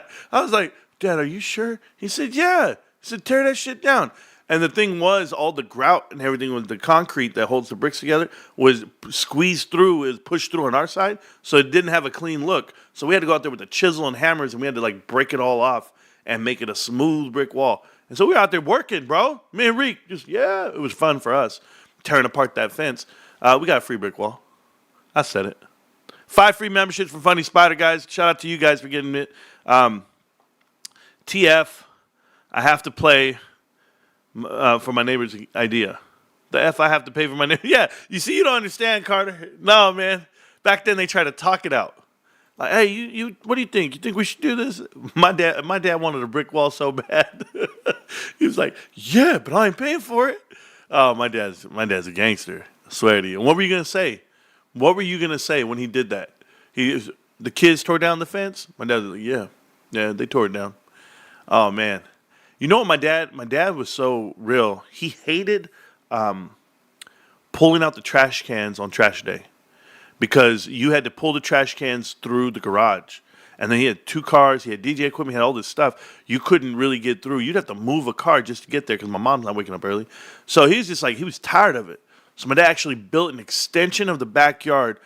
Boom. Extended it past the house, poured the concrete, built a whole new fence, pushed out with a latch and a gate just to walk you to the sidewalk. Like, it was like that close where you were just like, oh, look. But what did it do? It took up more of an optic view from the neighbors. The neighbors couldn't see the other neighbor. And it was like, so of course they got mad. Why'd you build this big old fence and this and that? And my dad was like, it's my property. I'll build it all the way to the curb if I want to. And shit like that. But you had to be there, bros. Anyway, I don't know how I got on that. I don't know how I get on a lot of things. You guys want to know? I don't even know. $27.42 on GameStop right now with over 3.3 million shares traded back and forth. Looking spicy. Look, it looks a little spicy, yo. Is this chile? What is Serrano chilies? That's GameStop. Just gone, baby. Gone. Spy's coming back. Spy is fighting. The spy is fighting. I don't know what did I just say. The spy is fighting, bro. I mixed up my words there, my letters, and a party. It's a farty. You want to go to the party? No, I talked to my brother-in-law a lot. Never mind. I'll leave it alone. So okay, so check this out, guys. 2 days. Today is what? Tuesday, Wednesday, Thursday. Thursday, I'm going to be out of town on Thursday night, guys. I know usually I go live and everything with you guys. Not going to happen. Not Thursday night. I have to drive my father to LAX. He's got to go to Singapore. So my dad's going to travel. He's going to, I know it sounds real ritzy to you guys. You guys are like, yo, they got money like that over there? No. It ain't even like that. My pops is going to Singapore for 3 weeks. Out of all the places in the world this guy could visit, he has to go to a damn Singapore, which I know is really nice and all that, but my sister lives in the Philippines. So my sister has dual citizenship. She lives in the Philippines, but they don't want to take my dad to the Philippines because we all know the way the Philippines looks. So they're going to take him to Singapore. So they're going to have a good time over there. I don't know. He's going to play babysitter for 3 weeks. That's the way I see it. But shout out to my sister and my brother-in-law taking my dad out there for Christmas. Who knows? Who knows how it's all going to go. I just told my pops, I said, just pack what you need to pack, man. Be careful, but I'll take you to the airport. So, yeah, I guess. I've never been, and now my dad can say he's been somewhere. He's going to go travel. He said he's down for it. He's going to look so out of it. My pop's 5'7" Mexican, bro. He's going to Singapore. My pop's got long hair.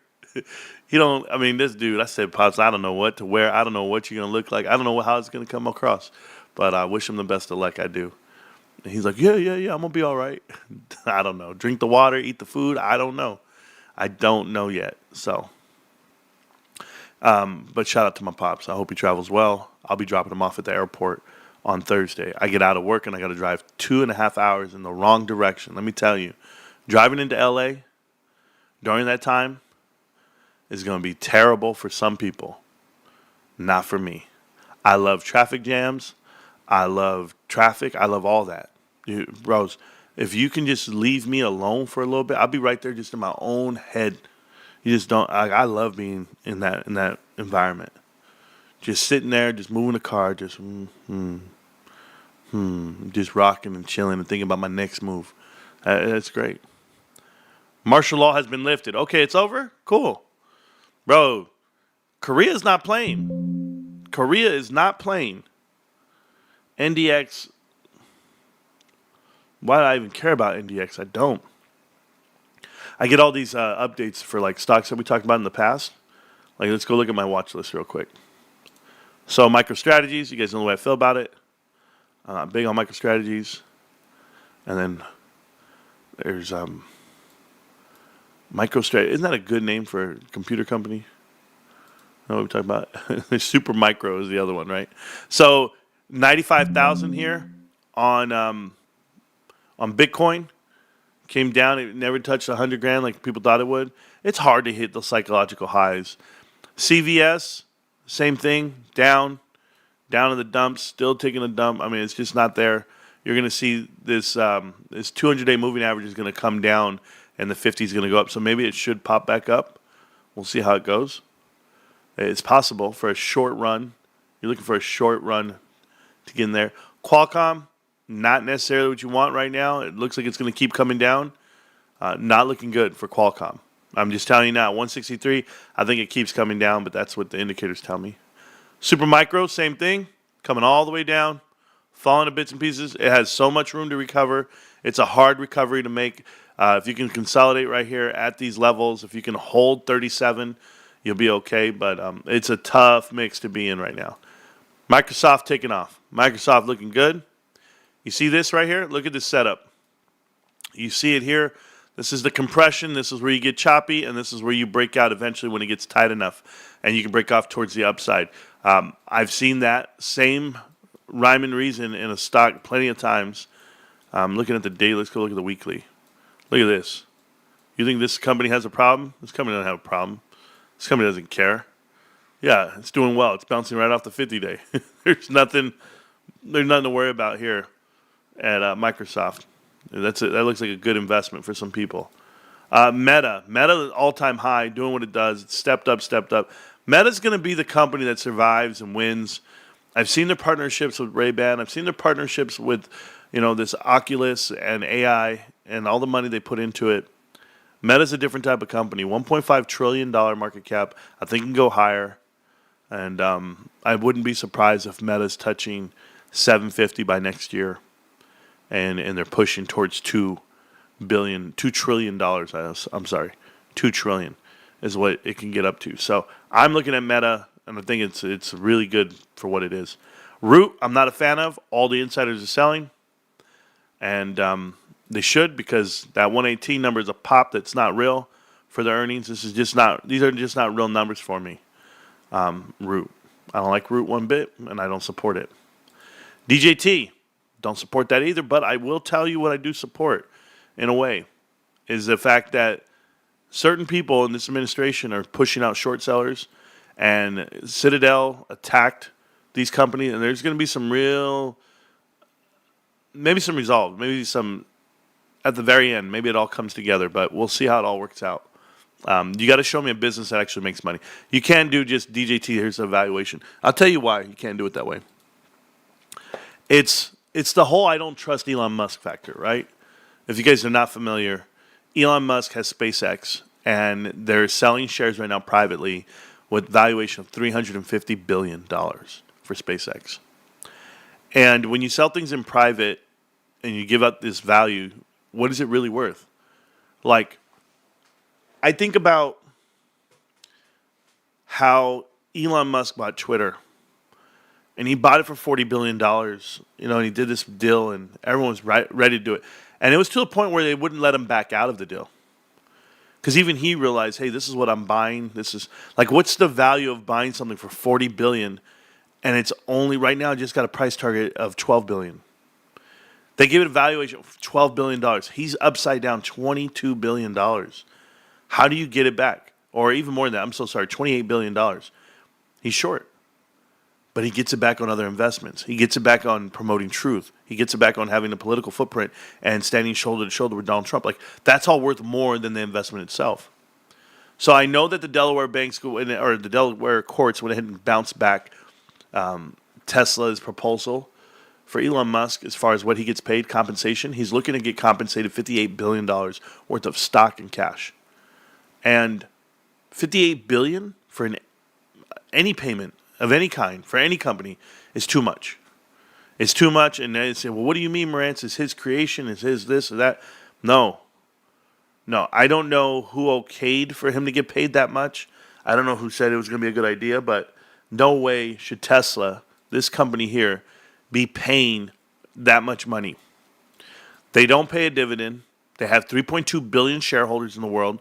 They have a market cap over $1 trillion, yet you can't justify $58 billion on payment. So a Delaware judge went ahead and told them no. When I'm looking at them annually, what are their profits? Operating income is $8 billion. Net income is $15 billion. So $15 billion for the year is their profit. And yet you want me to pay the CEO almost $60 billion. 4x your earnings. I mean, could you imagine?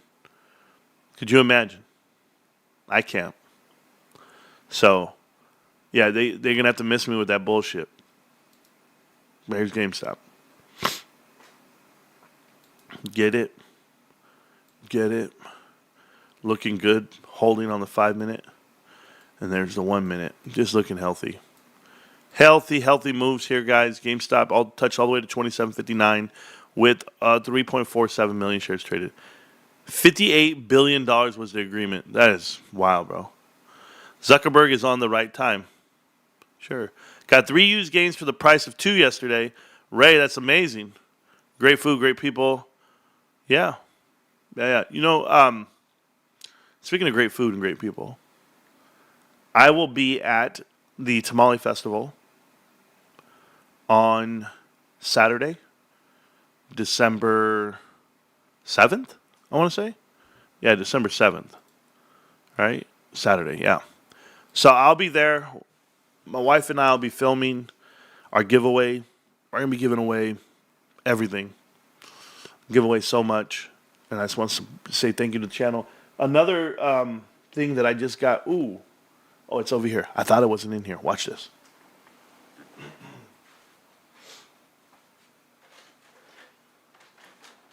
I will be giving away. I'm going to be giving away this this 151 Pokemon set. So this right here, if you're a Pokemon collector, this is what everybody wants. 151, right? And it's because it has all the original Pokemon. It has up here at the top. I don't know who this guy is. Some Bulbasaur guy, Charmander, Squirtle, and Pikachu. So the original classic cards are up there, and then these tins are in the package. Each tin has, I believe, 2 packs, if I'm not mistaken. It's 2 packs or a pack? 2 packs. So 2 Pokemon TCG, Scarlet and Violet 151 booster packs in the mini tins. 1 cool coin feature, an energy symbol. A Pokemon art card was also on there, and then they're all designed and nice. Now, if you want to buy this on Amazon or wherever, it's like $80 right now. But we're gonna go ahead and give it away at the meet and greet. So that's another added price for the meet and greet that I'm doing. The microphone just hit me, but it's soft, so don't worry. And yeah, that's the Costco version of 151. Correct. There is that other big box of 151. I saw it, but hopefully this one people want. Hopefully people like it. I thought about breaking it up, opening it up, and giving away 1 tin and 1 card and doing it that way. I just don't know how I'm going to do it yet. Because if I break it up, then I have 5 gifts for people, right? 2 packs of Pokemon cards plus this. I thought that'd be a good idea. And then I just load up one of those big cards. I have these top loaders. I can just put it in and go that way. So I'll figure it out. It was a percentage, and since Tesla is worth $1 trillion, his percentage is $58 billion. Yeah. You know, when was it written though? 2018? It was in 2018, right? When the contract was written for him. So that's the part that gets me. We start doing deals for way back when. And if I go to the monthly chart, 2018, they did a deal somewhere in here. The stock price was $19, bro. 2018. Even if I go to the back end of 2018, the most. So right here, the highest that year was around 20. Let's just say $25. It's now $351. It's 12 times what it was. If that, 12. It's 14 times. So divide the 58 billion by 14. You can do 15. So he literally would have like $4 billion of pay. That was going to be his payout. His payout was supposed to be $4 billion. Ooh, $4 billion of pay. Which is a lot. It's a crazy amount. But now you're at 58 billion.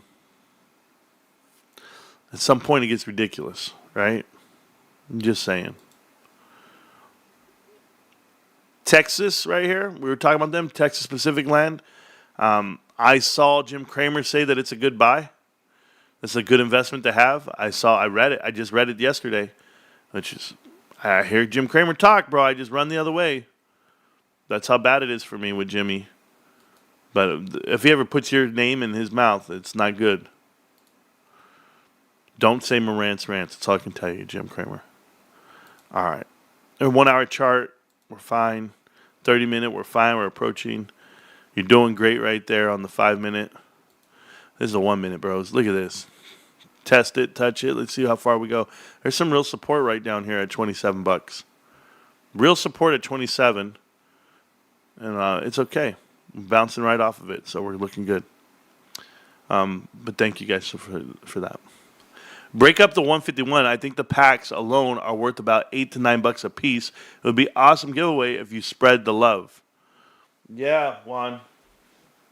I'm with you, man. Are they really worth that much right now? That's crazy, dude.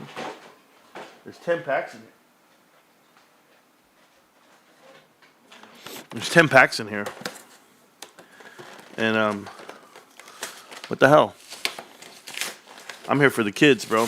I ain't here for me.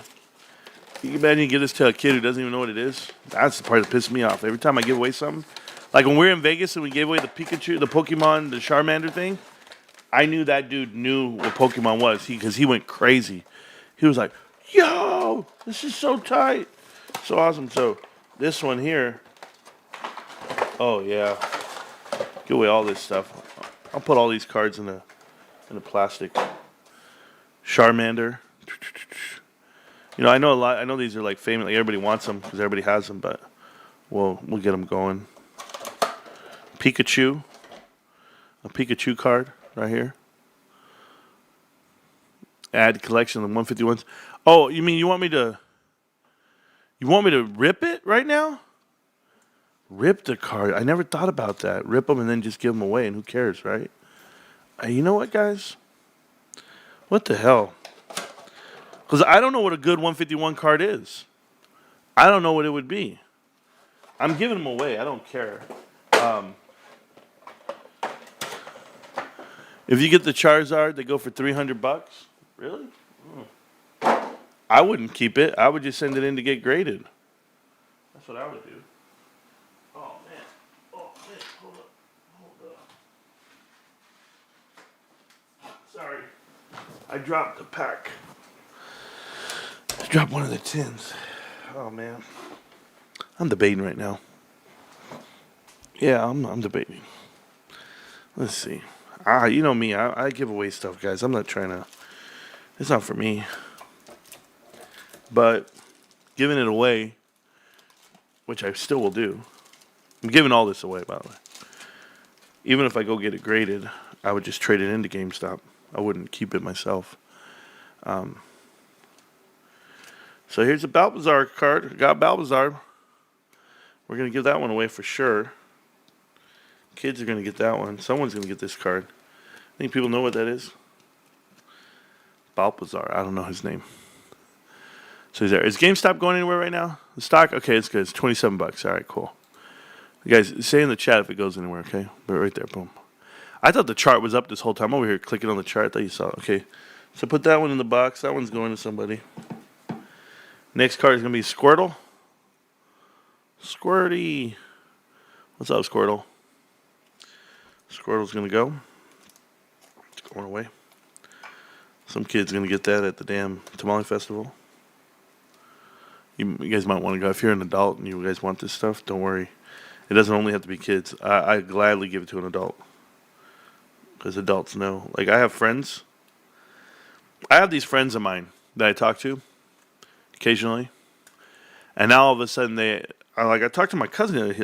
He was like, I got all those Pokemon cards, bro. I got all the season ones. I got all these. I was like, what? He goes, yeah, I got all the original stuff. And I was like, well, how do you have the originals? He goes, I started collecting them during COVID. I was like, what? There's Charmander. He says, yeah, I had nothing to do, so I just started buying, Pokemon cards. And I was like, I had no idea, bro. Boom. So, this is going to somebody. It's going to somebody. Put in the stack, bros. And then your boy, Pikachu. Little Glimmer, little Pikachu card going somewhere. All right, guys. We'll open up these packs right now. We'll just grind them out. Let's see what we get. Like I said, all the cards are going to go to somebody. They ain't going to us. I don't want them. I'm not a Pokemon guy. I'm still a sports guy. I just chill with the sports cards. And I never know what's good, what's not. So here we go. Here's a tin. Pikachu Poke tin. It says Pokemon favorites and playing in your hand. Cool. That's pretty cool. I'm going to fill up the tins with cards and give them away for sure. We'll see. These tins are cool. Oh, man. It's a metal tin. It's pretty cool. Oh, look at these packs of 151. This is why people are all about this damn. I didn't even know why people were buying them. Ooh. So I'm still going to give this away because it has a coin inside. There's a coin. And there's some insert in here. I don't know. There's an insert of some kind. Tells you about this Megatron Pikachu, but there's a coin in there. Someone can have that. Though I'll let them have that. Boom. Now here's some cards. Boom. Let's see. Hey, anybody got the scalpel and the gloves? Hey, Carter's Corner Pocket. I'm about to open up these cards, bro. Don't think that I don't care. I care about them, bro. I just, I don't care. So, Lickitung. Okay, I'm not going to name them all, bro. If I see something crazy, I'll let you know. Okay. Oh, is that how they do it? Okay. Horsia. Oh, I'll do it like this. All the good cards are here. Okay. I don't know what they are. So, Horsia is a little shiny. I don't know. The light is wow, bro. Hold on. Turn off that light. It's too bright on that. Okay. This is slow, bro. You slow, bro. And who is that? Zapapados or something? EX card? Looks kind of flashy, bros. And there's an energy card. So, there, I hit this card right now. I don't know if it's valuable or not. I don't know if I'm supposed to send it off to somebody. You guys can tell me. Zapapados or something.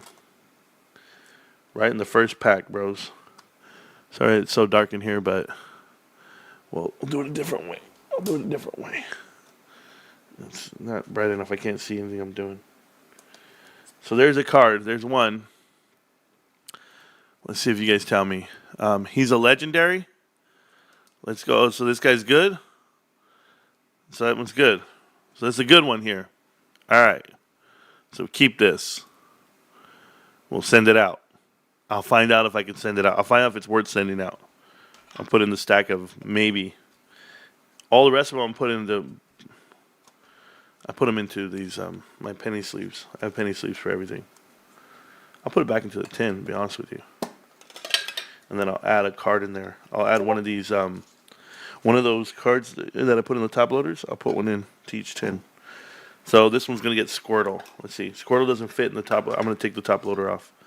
And I'm just going to put the plastic in there. So. Yeah, but the Horsia card looks cool, man. These other cards look cool. They're not worth anything. All right, whatever. If you guys say, I mean, I don't really care. I just don't know. So, all right. Let's go ahead and. Don't mind me, guys. You know what? I'll do that later when I'm playing my game. Because, I play what's called a lot. I'll, TFT. By the way, I'm almost hyper rank already after 1 week. Oh, your boy's killing it. Yeah, it's a pretty iconic and recognizable Pokemon. Okay. Not gradable. Oh, the other ones are not gradable. What about the one I just did? Is it gradable? I don't know. I don't know the difference. You guys know Pokemon. I don't, bro. Okay, I can't even open up this pack, bro. I'm about to go. Now I know why you have a scalpel, bro. This is crazy. There better be. Oh, okay. Cool. In the Discord. Let me go check it out real quick. Discord. Hey, I expect you guys to be on top of this, okay, while I do it. Raptor 8? No, not coming? Okay, cool. Let's see what we got here. So that card right there, $325. Oh, it graded. All the way up to $29 if I get it graded. If you get PSA 10, okay. So $29. In that $10? I don't care, bros. It's for the kids. If I put it in plastic, I'm putting them in plastic before I put them in the tin, too. I'll do it that way. But yeah, I hear you. think I'll be bouncing around. All right, so these cards, the good ones get here. All right, here's the good ones. Persian or somebody. I don't know who this is. Persian, but it's a shiny. These are all shiny ones. These are all shiny. Hold up. So shiny. Starmie.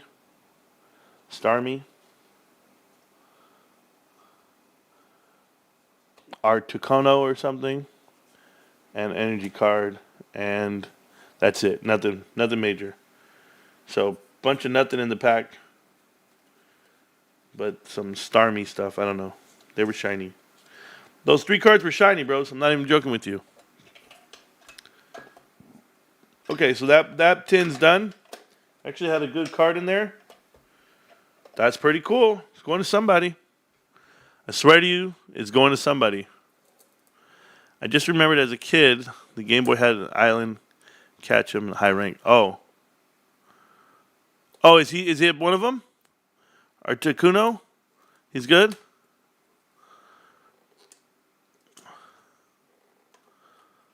Okay, cool. Yeah, it's a good one to give away. Yeah, I definitely will do that. The one I just got, the Articuno guy, yeah, he's good. You know, it was a game for me that I liked about Pokemon. There was a game, dude. I can't even open up this pack, bro. The game for me that was awesome was called Pokemon Snap. You had to take pictures, and they would give you value for the pictures, and you never knew what picture to take. It wouldn't tell you what picture you took if it was worth anything. But then as you played the game, you realize that if I take this perfect photo of something at a perfect time, and then there's like a bird flying by, you get all these added things. Then it was awesome. I loved it. So, but it's a nice card. Oh, that's cool. Okay, here we go. 2 more packs, guys. 151s with the special coin here. So the special coin, you're going to get a card with it. So we're going to give them, in this pack, we're going to give them Balbazar. Balbazar is going to get this one in this pack. So definitely going to add the card to the pack. And I should make like you know what I should do? I should make a super pack and let them pick it. And the super pack's going to have like the crazy valuable card in it. That's what I should do. Okay, so Balbazar's in there. I'll work that out. In my head. I'll do it all in my head. All right. So here's another pack. And what I'm finding out is these packs are meant not to be opened. South Korea just declared martial law. The government found out insiders were talking to North Korea and let them invade. Yeah, that was last night. That was last night. And then it's been announced that they lifted martial law. So maybe I'm wrong. Maybe that's breaking news right now. But that was last night, my man. So maybe you have it. Maybe it got updated as I've been live with you. That's possible. Okay. Let's see what's in this pack here, guys. The card looks black. It looks dark. I've never seen a card like that. So, I don't know, it looks dark. But Zubat. Maybe it's supposed to be dark, huh? Yeah, no, there's some dark cards here. Here's a trainer. Daisy's Help. Daisy's Help is the trainer. Okay, I don't know. Okay, I don't know any of these cards here. Rapidash. I don't know. Is that shiny? No, it's not shiny yet. Here's the shiny ones right here. Durido, something like that. Durio. Clefbee. Jolteon. It's kind of shiny. A Jolteon guy. And the energy card. So Jolteon was shiny. Is that worth something? I don't know. That I don't know. But I'll let you guys tell me. Jolteon. That's the best looking card I saw in there. Looking like a Pikachu's pet. Jolteon. Not a lot. Cool. That's all I had to hear. Next. Oh, Eevee. Oh, okay. I know Eevee. Pokemon Snap was a classic. That was the game I played, bro. Somebody tell this guy. Good for kids, though, yeah. Or the full art cards? Oh, okay. I didn't know Henry Tran. I don't know. I still don't know. All right, got this pack open finally. Bro, dude, they must put these together with super glue. All right, Tangela, don't care about those pulls. All right, so I got this guy. Charmeleon or something? Charmon? Okay, cool. So I got this guy. I don't know. Charmeleon or somebody. I don't know. Okay, here we go, though. Power Strat. Nope, don't know him. Don't know him. Tentacle. Bellsprout. And this dude is a big ass guy. His name is Kangaskhan or something. It looks kind of cool. It looks kind of cool. Kangaskhan EX card. I don't know. Look like a big bully, bro. Looks like a big bully. Maybe it's worth something. Full art. Is that it? Oh, the energy looks shiny? I don't know. The energy was shiny. Yeah, the energy's shiny too. It's a mother with its baby in the pouch. Yeah. That's what it is. But this was a shiny card. There you guys go. Maybe this box has been worth something so far. I mean, I got a couple of good cards in it so far. Got a couple of hits here. Which is pretty cool, if you ask me. So the hits so far are these two dudes in the packs. That's pretty cool. All right. Well, shout out to the guys who are going to win all these cards because I'm giving everything away. You know I am. Yeah, I don't know. Nice looking card. $33. Wow. You know this pack cost me $38? $38 is what it cost me.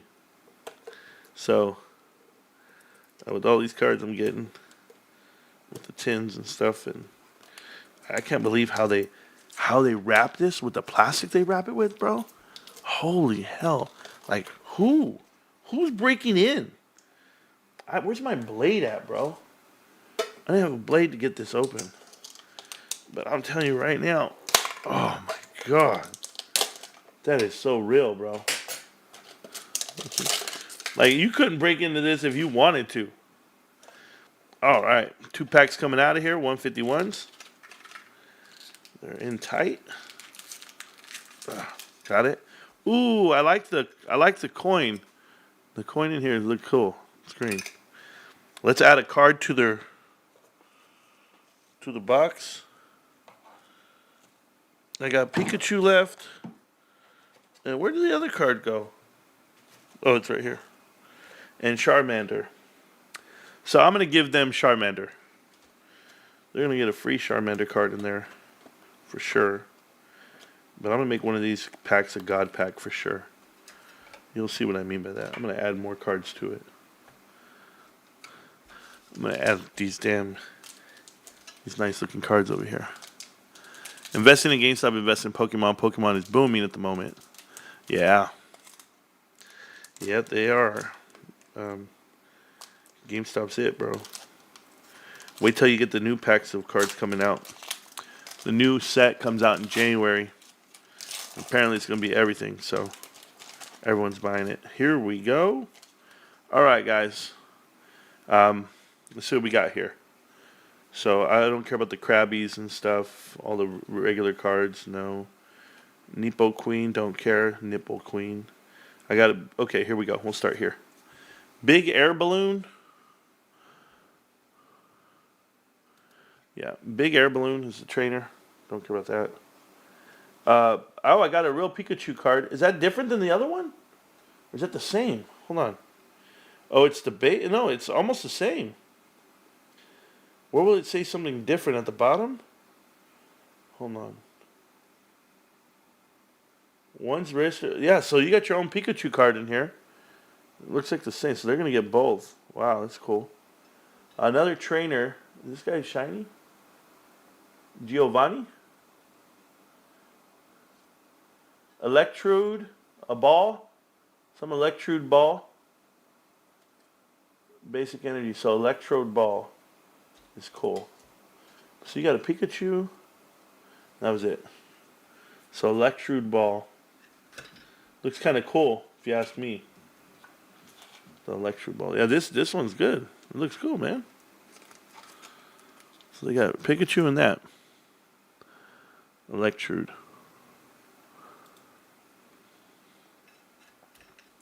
Yeah, so that's cool. All right. I don't know if that thing's worth anything, but Topps Disney Chrome Sapphire out there. Pretty. Yeah. Yeah, most of the original Pokemon are great. Yep. So, well, someone's going to get in that tin right there, someone's getting a Charmander and a Pikachu. So, that's pretty cool. And they're going to get all these other cards I'm putting in there. I'm putting in extra cards in there. Oh, it's my bad, bros. It looked good to me. All right, Weedle, Zubat, again, Golden, Archine, Snorlax. Okay, here's the good stuff. Right here. I don't know these guys. Okay. Sandash. Yeah, it's going to be great for the giveaway. Sandash is there. Horsey. I don't know who this guy is. Cubone? Is that his name? And Marok. Hey, they look the same, bro. They look like the same type of dudes. And there's the energy, basic energy. So those guys look like they're homies. Cubone and Marok. Look at the same build almost. I don't know anything about this stuff, but yeah, those cards look pretty good. So there you go. The next tin is going to get a Pikachu. A Pikachu. So I'm going to give him Pikachu for sure. It's right there. It's all shimmery and glimmery and everything. Boom, boom, boom. They're going to get that. Go from there. It says right here, yeah, Cubone evolves into Morak. Oh, okay. Man, you guys know too much about this shit, bro. Like, who keeps up with Pokemon? Who can do this? It seems so hard. Oh my god, to open up these damn tins is like impossible. But I got it. How's the stock looking? Is it still taking off? Let me see. Stock looks healthy at 27.33, guys, on the minute chart. Still looking good. All right, you didn't miss anything. All right, here we go. This tin's opening up. 2-pack. Ooh, a green token. I like the green token. I do. And because you got that and you're green, you get Pikachu. Pikachu! And let's see what we got in here. 151. They tell me I need to find a Charizard or somebody. But you know, I don't know. I've never found like a crazy valuable card. Then, hey guys, this pack on the opening card, Pikachu base. Pikachu base. They get Pikachu again, which is pretty cool. Let's see what else we got here. It starts here. Nardono, I don't know. Let's see. Who's that? Mulwath or something? I don't know who this is. Daisy's Helper is a trainer, and it's all artsy. Is that one that people want? I don't know. And then here's the energy cards. So, Daisy's trainer. Daisy's Help. Who is a trainer? The card looks absolutely flawless. It's the artwork card. Isn't that what you guys are talking about? Like the all art card? So, there you guys go. I don't know anything about it. But I'll let you guys be the pick. Boom. Got it. So I'll put it to the side. I got to see if these are the ones that, if I want to get any of these graded for the I can send them out for grading, and then I'll do them on my next giveaway. I'll I'm planning something big for after Christmas. For sure. Yeah, that's cool. All right, guys. Hey, if you guys, let me tell you guys something. If you guys don't think I've gotten my money back for this pack, what do you guys think? My money back for the pack? I think it's there. I have some hits here. Some guys that I'm not putting in plastic, but other ones that I've already done. Yeah, without a doubt.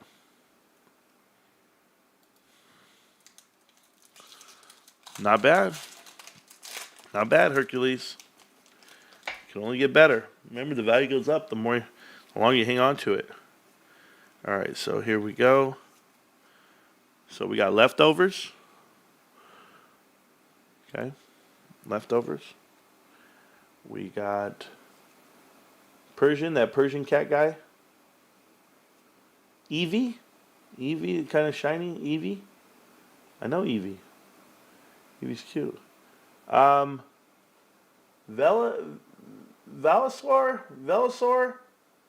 a Velosaur. I don't know. I don't know what it is. I got Ditto. So I got Velosaur, Ditto, and Basic Energy. All right, so I got those. How's the Velosaur? How's that guy? Is this one good? I don't know. Oh, is it really that? Third most valuable card in the set. Oh, wow. Wow, it's crazy. I have to go send it off. All right, let's go ahead and pack it up. There it is. There it is. I had no idea. Let's put it away. I hit. All right. Velosaur. He said it's worth $200, $300. What the hell is going on here? I don't know anything about it, but I'm happy. I'm happy. Yeah, I'm gonna do it. Bowser's final form. Oh wow. So that is a crazy card, huh? Huh. Well, they're saying it's not worth that much. It's worth $80. PSA 10 sold for $250. Last sold on eBay for $232. Oh, wow. Wow. Shit. How'd we do? How'd we do on the packs, guys? Who's that dude that just hit? Wow, I had no idea. I just paid $320 Canadian for mine in a PSA 10. Wow. No, it's not in the tin because I can. It's right here. I put it in a top loader. You think I'm banging it around in the tin? No, bro, I put it away. I got it all nice and neat. Do you know what's going to happen to this card? Just so that we're clear, guys. I'm going to get it graded, and then I'm going to trade it into GameStop. That's what I'm going to do. I have nothing to do with it. I give it back to GameStop. That's just what I do with the money. And let them make money off of it. There you go. Wow. Wow. We pulled that, huh? That's pretty cool. I don't even know if it's in. I didn't even know how good it was. I knew nothing. I still know nothing. Oh, that's crazy, man. That's crazy. Some guy just tried to offer me $80 for it. He said it's only worth 80. Is he lying? Is the guy that says it's only worth 80, is he lying to me? Yeah. Oh, man. Isn't that crazy? It looks shiny. It looks shiny. I honestly didn't know what it was. It looks shiny. All right, so, guys, if you don't think I'm sending it off to GameStop, you're crazy. It's going to GameStop. So, $80 raw. Holy shit. Oh, my God. Yeah. Gold coin. We all know why. Bro, we just hit. That's crazy. You know what's wild? $30. The pack was $30. Oh, man, on 151s. It's $38. I bought this for $37.99. Something like that. And it just hit. I guess I should send it to my boy. You know, all these friends of mine, they give you $81 for it. Give me $81. Give me a little more, right? All right, hold on. Side duck, all these dudes, don't care about them. Okay. I got Charmant again. I remember I told you, bros, I don't know any of these cards, bros. I don't know anything about them. So You guys can tell me. Yeah. Me Too instead of me whatever. Me Too. Shiny. Norbina. Chansey. And basic. There you go. So, yeah. Nothing crazy, I don't think. I don't think anything too crazy on that pack. Whoo! Me Too investment. You guys is too much. Bully beggars on street. I don't know. Is that his name? Me Too? I don't know his name. All right, guys. Last pack. Wow. We got a card that's worth something, they said. I got a couple of cards that are worth something according to these guys. And these guys know Pokemon, the guys in the crowd. All right, here we go. So, yeah. Slow, bro.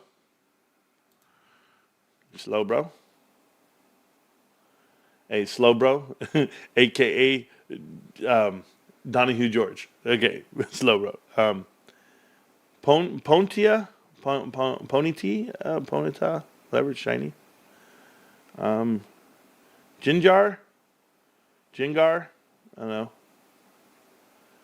Electrude again, and Basic Energy. There you go. So all those cards I'll put in plastic eventually. A lot of good cards in there. Just to recap some of the hits. The hits in the deck were in these packs. Obviously the ones that I did show you, but to recap, the hits were here.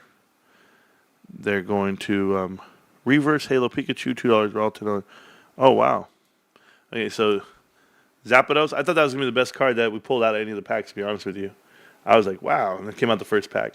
Then I got this guy, King Darsh, whatever.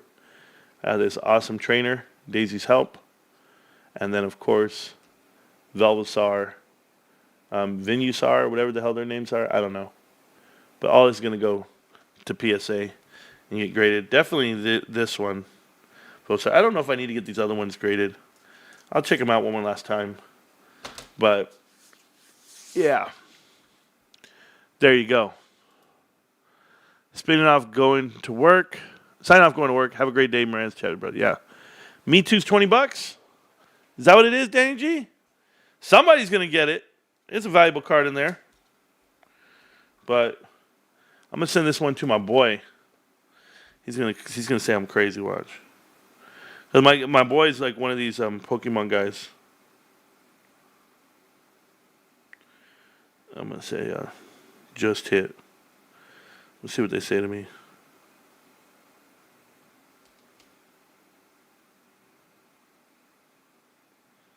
Yes.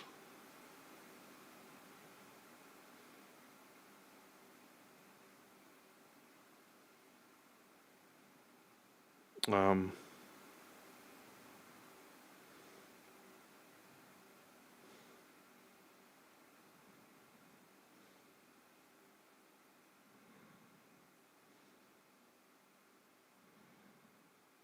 no, somebody's texting me. Sorry, guys. What's this guy's name? My boy.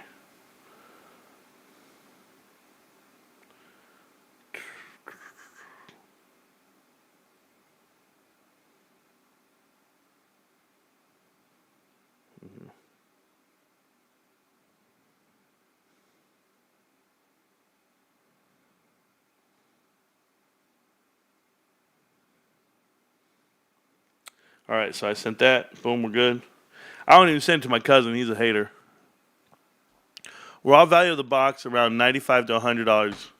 Graded Pikachu, Venusaur, and Daisy's Help. Take it up a lot. Yeah, I mean, I guess I could sell all this to nobody. Who's gonna offer me money for Pokemon cards? Like, that's crazy. All right, we opened them up, guys. I had no idea what those packs were even worth. I didn't even know what 151 is. Essentially, like, I just stay out of it. But somebody's gonna like all this stuff that I end up rewrapping and doing everything with. All right, guys. It's Pokemon. It's Pokemon. Pokemon. If I have to do that. Anyway. It says, I'm moving to South Korea. Enjoy, bro. I would too. Honestly, best food in the world. Reminds me of having some really. I can't afford any food right now, so I'm a little tight. I'm a little tight right now on funds. Just because, and it's not what you guys think. I'll explain in a way, just so you guys know my deal. Brick by brick, by the way, GameStop. Truth teller. Somebody just said, call me the truth teller. Thank you so much for that. I try, bro. I try. All right, so let me show this thing. Marantz, can you talk a little bit about the private label products of GameStop? We don't have any stores in Denmark. Ooh, man. Yeah, we'll talk about it in a minute. I'm lining up my thing right now. Lining it up. GameStop, 27.34 on only 3 million shares traded back and forth. Not bad. Testing out the levels, holding up. We'll see how it goes. Looks like it was going to go higher on the minute chart for the time frame. Looks like it'll curve back down. It'll stay flat. It'll stay sideways. We'll see. On the 5-minute chart, we're looking better. Like we're going to have a breakout soon. It's getting closer. So we'll see if it crosses over. Oh, it looks like it's going down on the 30-minute chart. That's why people are all excited right now. Oh, it's going down. But on the 1-hour chart, looks like it's still going to be heading towards that motion. On the daily, not even close. Curling back up. I like it. On the weekly, coming back to it, guys. This is what you want. You want to see the cross. You want to see it go cross right back. Boom. Now, look at the monthly. Is the weekly here? Is that the whole thing? That's not the whole chart. Look at that. Look at this. Back here. Oh, back in the day. Let's see. Will it give it to me like this? Can I go this way? Okay, right here. So back in the day, right? What you had was this is like 2013 time frame. You had the 50-day crossover, 200, and it picked up the stock. Boom. But then it dipped under. When it dipped under, it ran away like it was never coming back.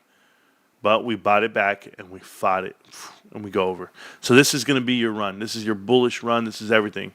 We dipped under, okay? We dipped under. When we dipped under, your stock went down. But now we're battling back. This spike is not the true battle back.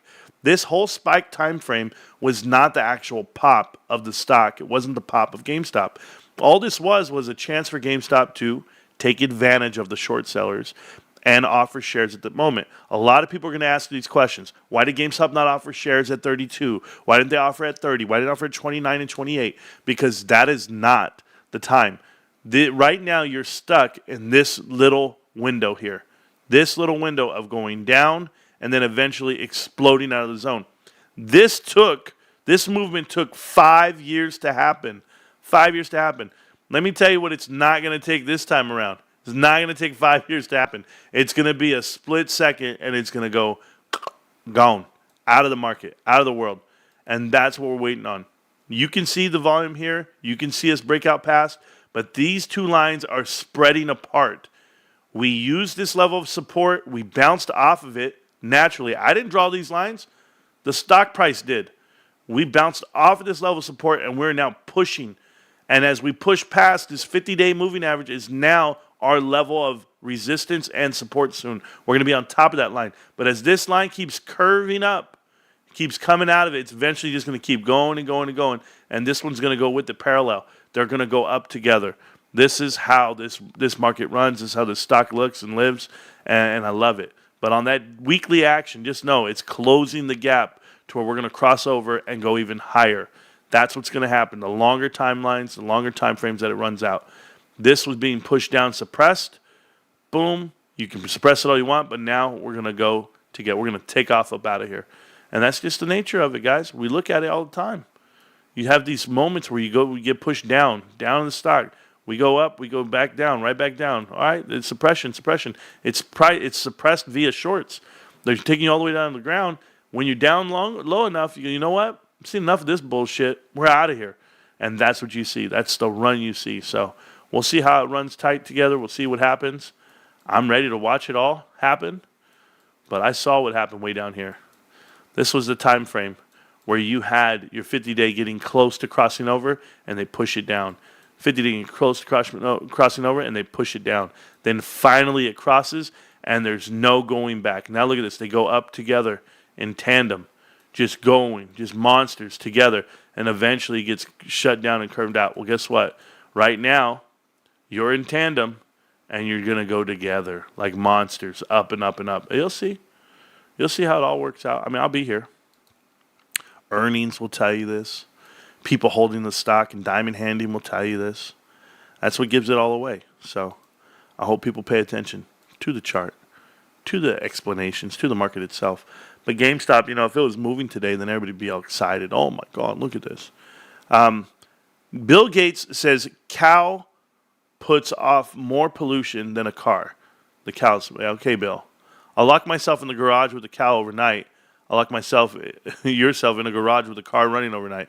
We'll meet for breakfast in the morning and to discuss the results. Yes. See, somebody actually did. Cows and the methane gas from them farting. That's what they're saying to you. Man, I want to go to GameStop. I want to go get this card graded. I can't, though. Guys, look, this is how tight my money is, and I'll explain this. How tight my money is for Christmas. I can't even go to GameStop and use money right now. And I don't mind telling you. Oh, this guy's broke. Oh, nope, not broke. My dates don't align with my pay. Like the due dates for certain things don't align with my payday. So I was like, if I get paid, then I can pay that bill. But I can't. I have to wait. And you're like, well, what do you mean I have to wait? I cannot pay this bill. I have to wait till the day. It's like, I don't know if it happens to you guys ever. Maybe it's just me. No, it's not just me. This is why I talk about it. It's not just me. 33,000 people on the GME meltdown and only 60 people online right now.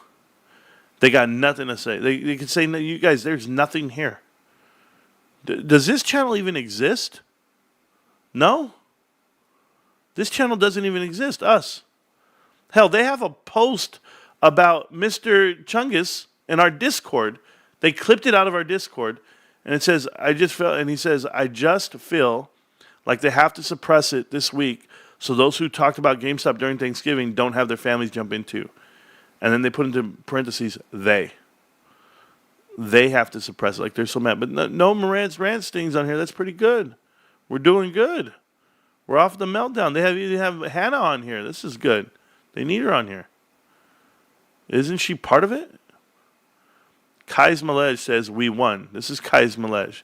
He says, cash settlement and equities are almost certain, but please do not hand your employees any resignation letters until you see millions of dollars in your trading accounts. Don't make the same mistake as this guy in the video. I love you, Ryan Cohen. And then he put Toast. This guy in the video, Toast is an employee of GameStop. What the hell are you talking about, Kais? Or this guy in the video, he's talking about Kais? He's talking about himself? Who knows? Might be talking about himself. Oh, they got a PP. Piss Pants admits that his show influenced people's beliefs, and without him, they probably would have sold. Okay. Oh, I want to hear that part. That'd be good to hear. Let me hear. When I often think about it, I think back to, how many people out there, including myself, would have probably sold this and just moved on, right? And just assume that there's nothing here, that it's over. God knows the amount of investors out there that, including myself and many others, who have held all their shares all the way straight through cancellation here for some kind of emerging equity here. And oftentimes I wonder, I sometimes talk about it with a small group chat of some of my friends throughout the Bobby community. And I ask them too, I'm like, you know what, fellas, it's really crazy to think that, if we had just thought maybe this is all bullshit and we all just kind of exited out, there would be a very small percentage of people who are holding this stock into bankruptcy. Yeah, that's the point. You guys manipulated people into holding it through bankruptcy.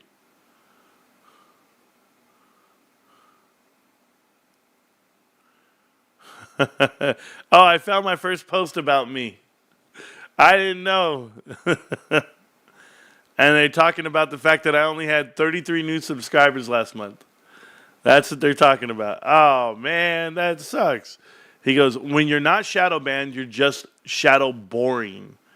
Oh, this show's boring. My bad, bro. He says, I work in social media, and shadow banning basically does not exist unless you're posting the most outrageous, offensive, and graphic, and gory stuff on a constant basis, and a large audience that will miss out report. He's all, but this Marantz, no. I always laugh when boring and lame influencers blame their stats on the mythical shadow ban, but this Marantz one is easily my favorite ever. Has anybody ever typed in GameStop on YouTube? And then let me know when I show up. I'm going to show you everybody else. It's going to be every other boring on my search. It's not it, but on your guys' search. The best part is him showing the decrease in people arriving from suggested videos. Algorithms decide whether or not suggested videos based off, yes, yeah, how long they watch it and how much they engage with it, etc. Marantz, your fans are bored because GameStop is boring because his failed company eventually headed to literally zero. Nice tattoo, though. Wow. That's what they have to say to me? That hurts my feelings, guys. Yeah. His type are always looking for reasons to explain the failures. Someone else's fault. My channel doesn't suck. It's the algorithm, dudes. What's wrong with you? Why can't you 32 people who commented on this video on the meltdown? What happened? Where are these 60 people at? Where are they in this chat right now? Are they watching? Let me be clear. I get more runtime on the subreddit GME meltdown than I do anywhere else. Thank you guys so much. Not really related, but you seem to know a lot about the answer to the question you had recently, which is worse for the YouTube channel, someone unsubscribing or someone staying subscribed and never interacting with the content. Then the guy says, my expertise is on Instagram. Oh, I bet. And why would they shadow ban him? Why would they shadow ban me? These guys not watch my Trump coverage or my Connect the Dots? Did they miss all that? Yeah, I know. It says, Marantz, just 27,000 more years. I'm so sorry. 2,738 years. So 2,738 years, okay. And you will get to 1 million days. So you're going to make it. Your YouTube channel is going to get there to 1 million subs. Oh, man. If they only knew. People really be taking not playing nice with the YouTube algorithm as shadow ban. Oh, yeah, because I'm not. Marantz, I know your ass comes around and reads these. I'm doing it right now. Undeserved good faith critical analysis. Okay. YouTube doesn't have enough people searching for what you might think will make you go viral. Okay. That's cool, man. Thank you so much. Does YouTube show favorable attention to some channels and not others? I'm sure they do. They write an exception for GameStop? Yes, they do. So people are not looking for GameStop? That's crazy. Oh, Noisy Korax wants to put his 2 cents in. Oh, wow. You mean if you pick topic no one cares about, you get no views? Shocker. Oh, okay. Cool. He's talking about himself? How does he... who even looks at his stuff? I'm so sorry. I don't know why why does he put himself in here? Like he's some YouTuber. I can't do it. I just can't. I'm shadow banned, as proven by the image showing in the YouTube channel recommending my videos next to people. Cool. So that was it? That's all they had? It's only going to take me 2,700 years to become a successful YouTuber? Oh, cool, bros. And then they laugh at me. 33 new subs. LOL. Woo! 33. 33,000 members on that channel and only 60 people in the chat. That sucks for them. Hey, Meltdown. You know where to find me.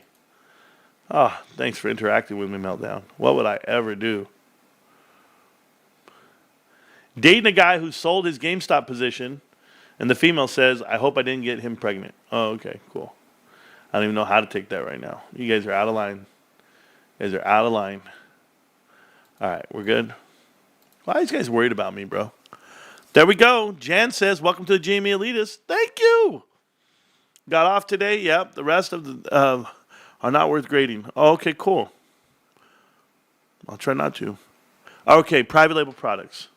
All right, so let's talk about this for a second. Private label, and what does it mean?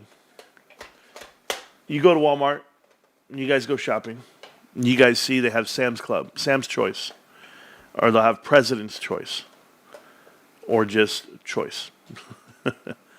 You'll go to Sam's Club and they'll do the same thing, Sam's Choice. You'll go to Costco and they'll have Kirkland. Go to Trader Joe's and they'll have Trader Joe's.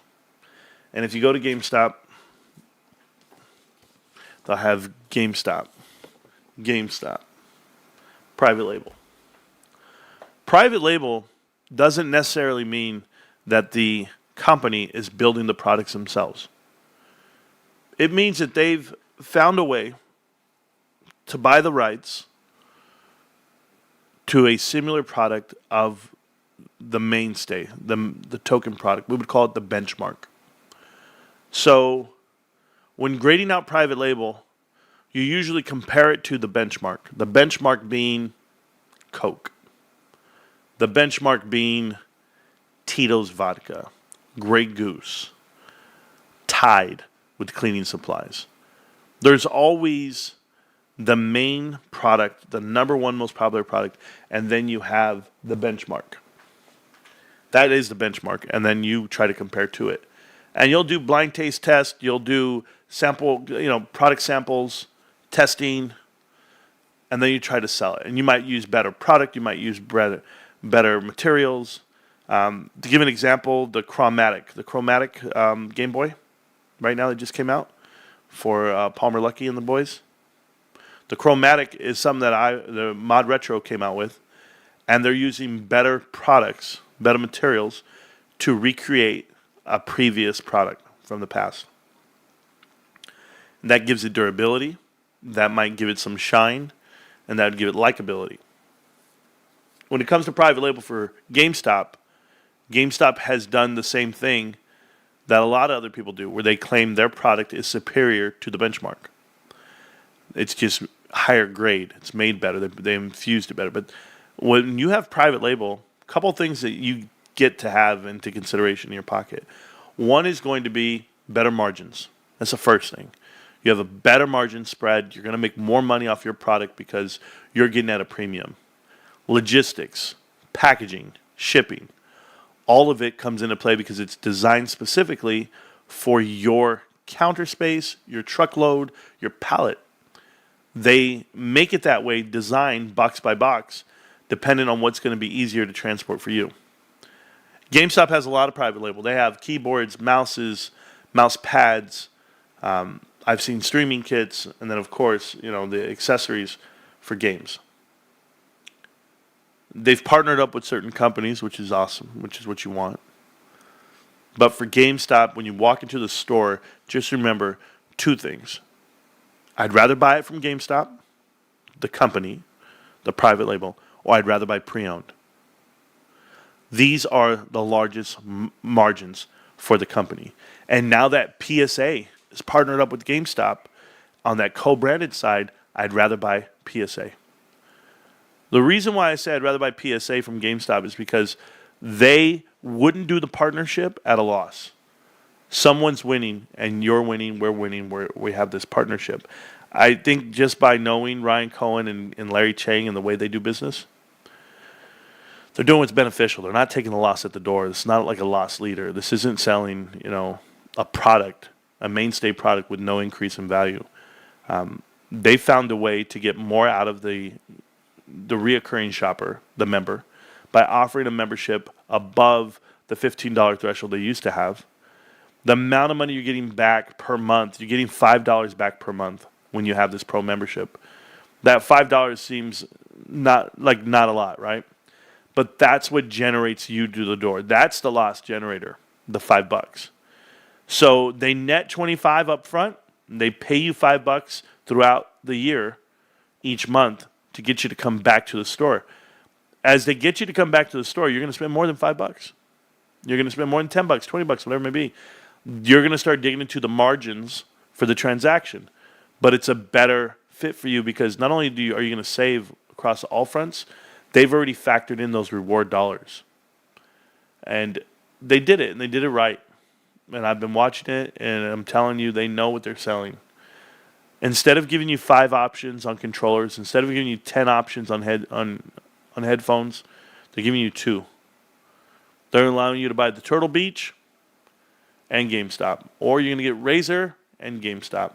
Like, you're only getting those two options because one is I'm going to pay premium, I'm going to pay top dollar, or two, I'm going to buy GameStop's other brand, which in turn gives them more profit.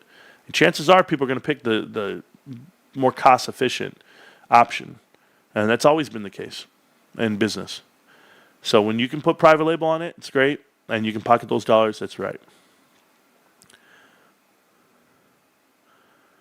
Oh, YouTube just promotes stuff that they monetize. You pay too much. You play too much copyrighted music, though.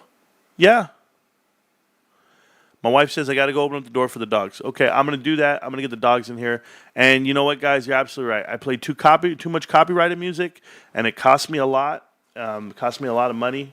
I lose so much money on advertising and space, and I shouldn't do it.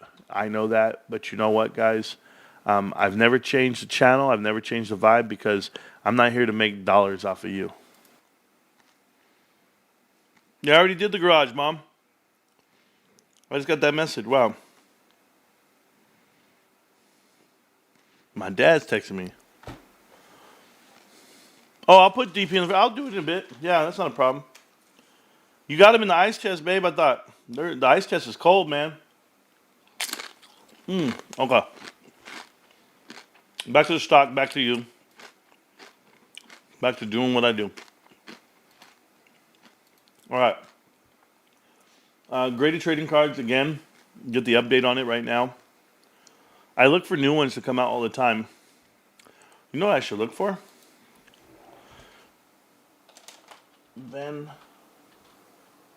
Venusar.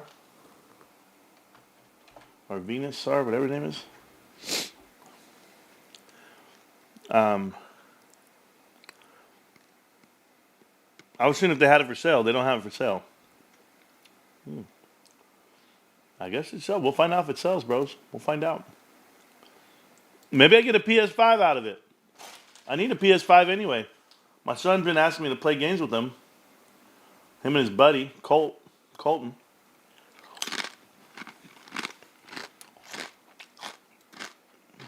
We'll see. Oh, another thing I need to do? Just reminded me. Take my account.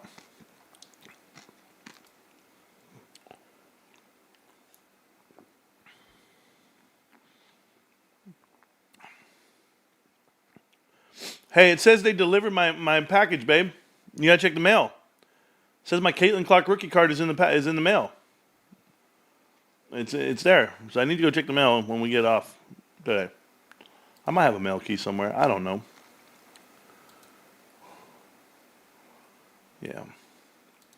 I'm gonna have to go back to GameStop. I'm gonna go today. I don't know. I'm chilling for now. But let's see. Cards are 3,341 cards. Cool. All right.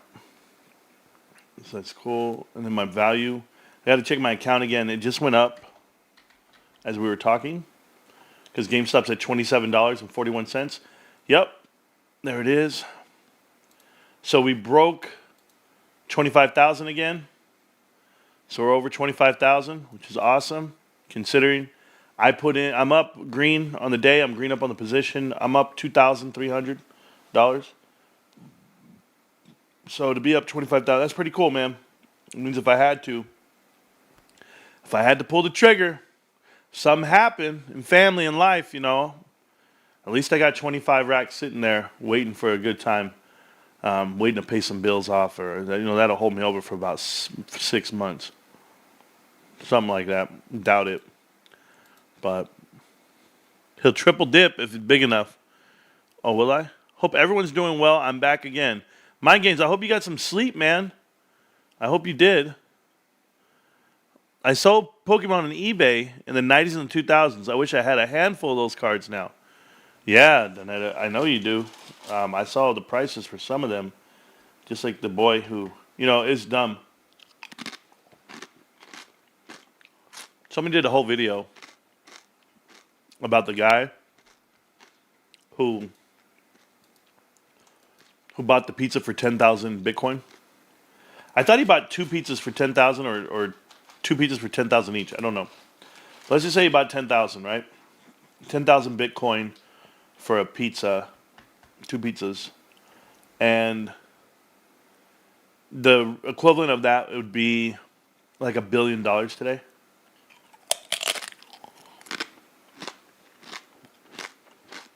And they were like, can you believe he bought a pizza? And they're like, I wouldn't be able to sleep. Bros, that transaction has to happen. Or it's never going to happen. Just saying. People need to stop living in the past.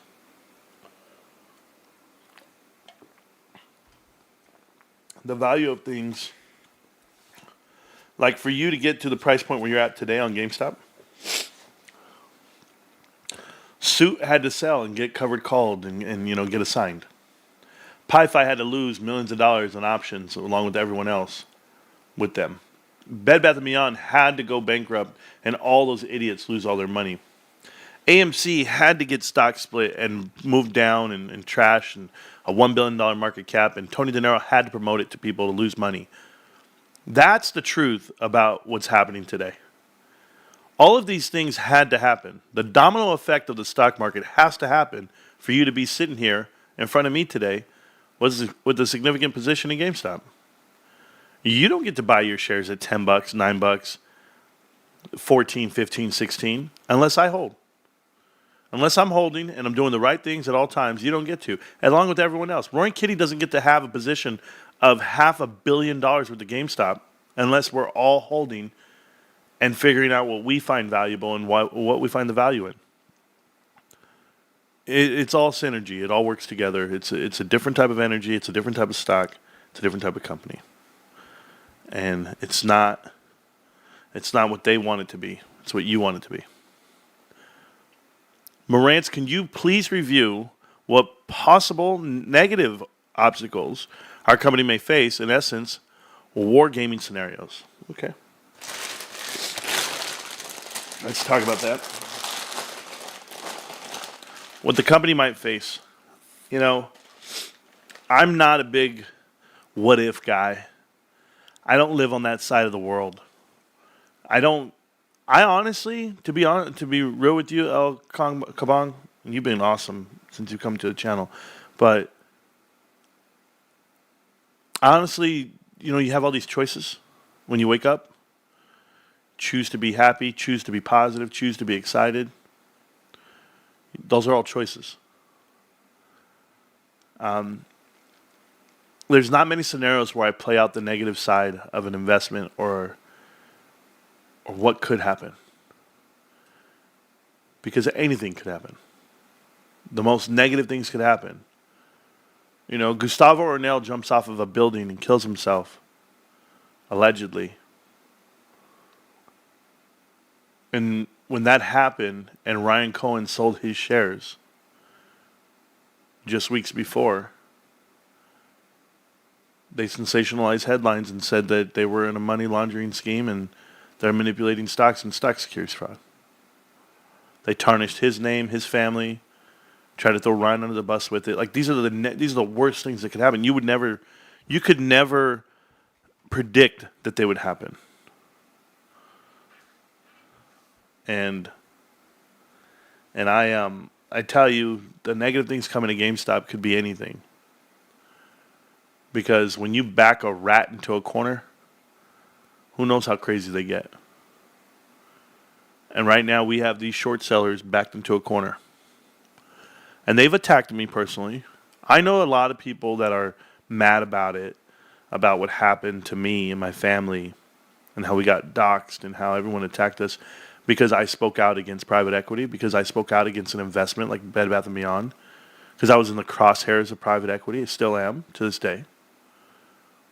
They're not attacking everyone. They're not attacking people. You guys, they say, oh, you're not shadow banned, Marantz. Oh, no. I've seen it. I've seen it with my own eyes.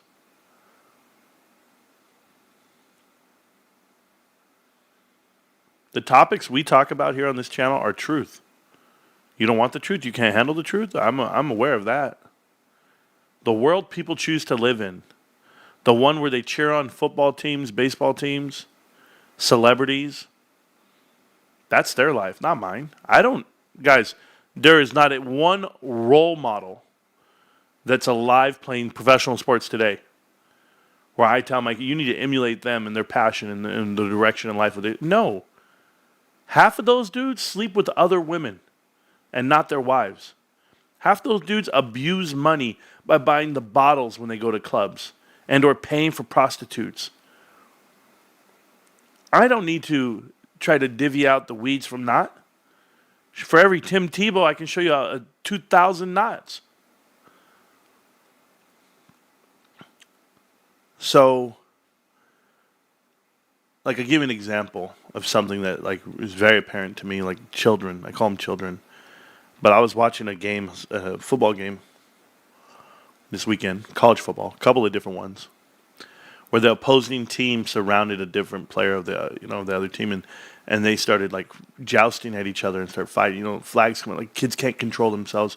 They take a swing, they attack, they run into their sidelines, they do things to provoke, and then the other kid reacts, and it's like you can't even hold them back. No sense of authority. There's no morality there. Like you can't ever say like, "Hey guys, we need to calm down. We need to." Nope. Nobody has a level head. They're just emotional. They react on emotion. They're college graduates.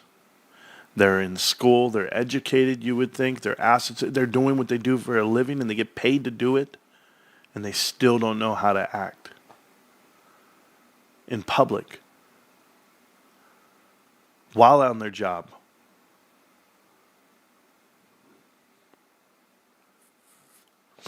I was at work one day, and I was told that a Bed Bath & Beyond investor was looking for me. And I didn't hide. I wasn't afraid. I was like, okay.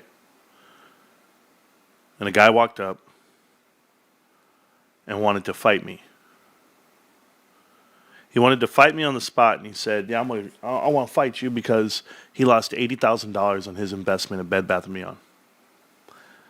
Because I said Bed Bath & Beyond is a terrible investment, and you should never touch it. He wanted to fight me. When it came down to fight me, and he walked up to me, one, he realized he wasn't going to get close enough to fight me, because my awareness of distance and all of that is way different. I'm highly trained is one thing, but to be aware, right? But these are the words that came out of my mouth. I said, "Don't let the internet confuse you. There's online, then there's offline. Keep it online. Do not bring it offline, because people go to jail, and it costs people their livelihood. So you pick and choose your moments when you want to do things. I'm telling everybody in life, if I don't have that conversation, if I don't speak it, I've been on a basketball court where guys were ready to throw hands. I grabbed the ball, I put it behind my back, and I said, we're not going to play another second of this basketball game till you guys settle the hell down. There are kids at this park, and I don't care. Okay, you don't care. So you're going to go to prison. You're going to go to jail right now. Because I'm telling you now, it's going to come to that. The blows are going to go to that route. Who's stopping? Hey, all you street fighters out there, all you real dudes who want to bang, who's going to stop someone when they're enraged and they're throwing blows that you can't stop? You're not getting in between it. I promise you. I've been there. You can't stop that guy. He's going to stop if he has a heart, if he has compassion for his victim. He's like, man, I already broke his nose, his jaw, his eye. Maybe I shouldn't hit him again. It's hard. There's a hard balance out here, guys. I'm not provoking violence, none of that. I'm telling you, these guys on the internet are not real until they are. And then when you sit there and you sit back and you see it happen, you go, well, wait a minute. That was just a bot account. Oh, those were just words to try to get me to say something I didn't want to say. This is why I block and ban people. Because if you're that amped up over the words being said on the internet, you don't need to be here.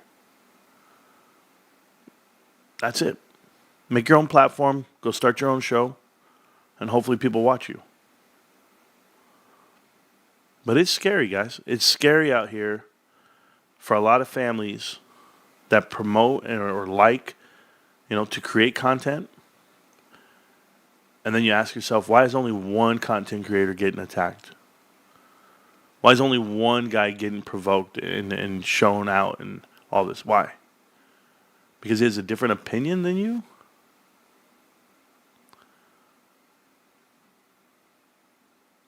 I don't react till it's time. So I only tell you that because I give you guys the truth. And it was very apparent the other day when someone came to the Discord, started talking to all of us. And then somebody said, well, we're going to say bye to Richard Newton, and it's so sad, and blah, blah, blah. And I'm like, and everybody goes, it never dawned on anybody. They go, why didn't they ever say anything to Richard Newton? Richard promotes GameStop, wasn't it? Because you know why you don't, it's not about promoting GameStop. See, here's the lie, here's the facade. The whole hate of the GME meltdown and the whole crew out here that promotes other stocks, it was never about GameStop. It was the fact that there was a YouTuber who spoke the truth against their plays, against their pump and dump schemes, against the things that they were told to pump and promote. When you have one guy willing to tell you, you're wrong, F you got it all wrong, it's a terrible investment, only one guy. Out of all the YouTubers out there, they don't get to tell you what not to do. They all tell you what to do. Guys, get into this stock. It's great. Get into this investment. They don't care about those guys. But you're not going to see anybody pumping GameStop on the GME meltdown. That's not who's on there. It's the people that are telling you, don't buy this. Don't do this. Don't do that. That's who's on there. Remember that. That's why I show up. I might be the only truth teller left. Me and about 12,561 people. But we'll keep going. But that's why they don't attack Richard. He doesn't say anything about AMC. He doesn't talk about Bed Bath & Beyond. Not like the way we do. Not like the way we call them all out. The influencers and the board of directors. Keep handing on low-hanging fruit, guys. Keep attacking it. Me? My back is big, bro. They call me Big Back. I'll protect everything and everyone. You know where to find me. I'm right here. Don't put the peanut butter spoon in the jelly. That's happened. A little different. Peloton up $10.40. Peloton. Who was telling you that when it was $2 and $3 and $4? Who was telling you to buy it? If you listened to me on Peloton, you'd be up over 100-something% already. But hey.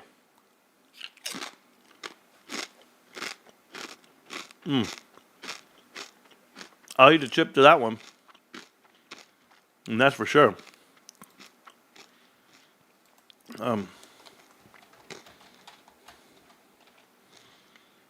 Guys, I slept so good last night. I hadn't slept that good in a long time. Honestly. I told my wife, I'm going to bed. I don't know if she was talking to me or not. It didn't matter. I passed out. There was no talking to me.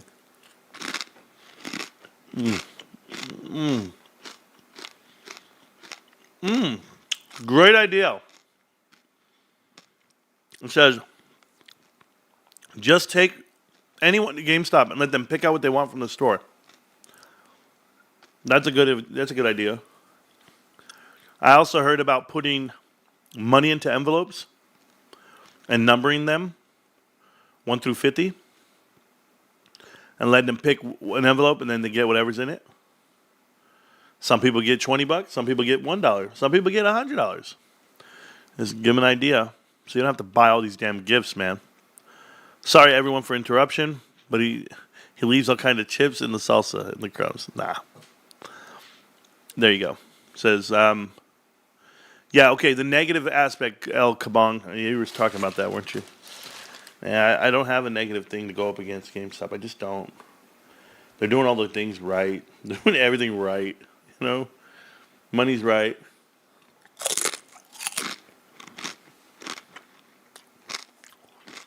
They have no debt.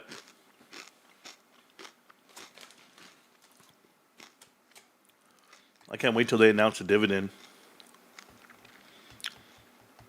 It's going to happen. They're going to announce a dividend.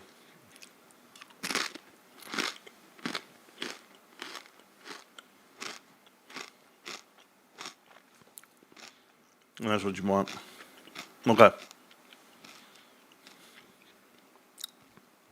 But honestly, come on, you'd have to give me the wargaming scenarios. Give me one and I'll theorize on it.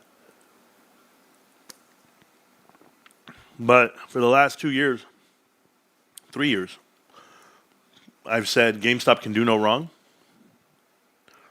There's nothing that they do that makes me worry about the company. I said all this and I was correct. You can double dip the chip, man.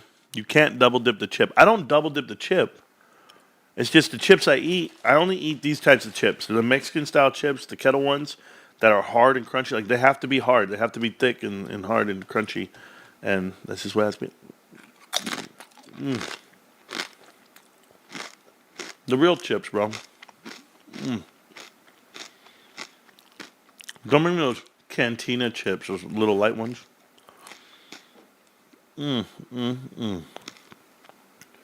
It's like putting your whole mouth in the dip.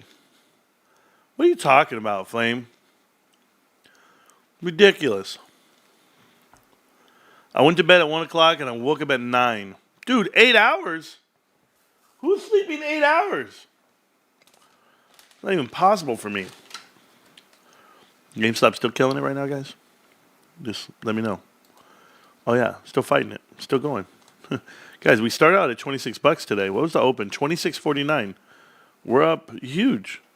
From yesterday's previous close, $27.27. We're still up.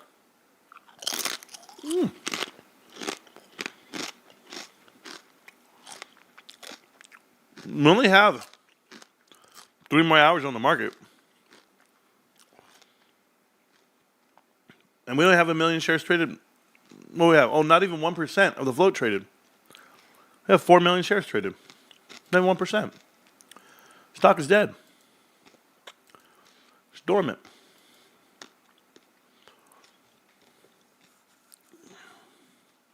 If he uses a spoon. The guy who threw out his hard drive in the trash with the Bitcoin kills me.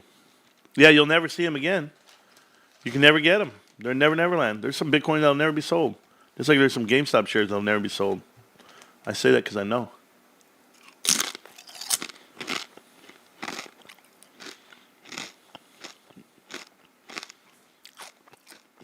Carter, don't be trying to pair up with my wife, bro.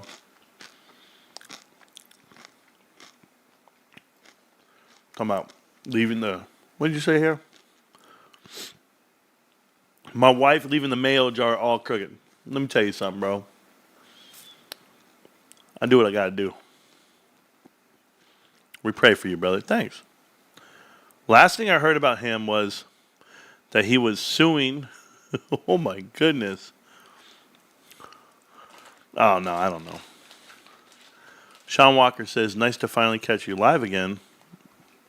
Love your show. Always watching about 12 hours after it aired. Keep on fighting the good fight, Marantz. Sean, thank you, man. Wow, people do watch it after it airs for sure. I see it.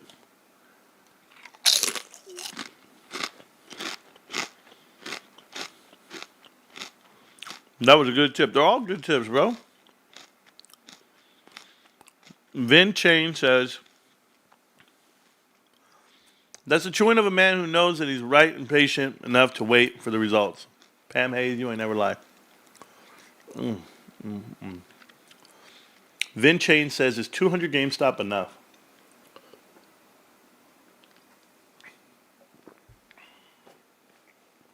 You know,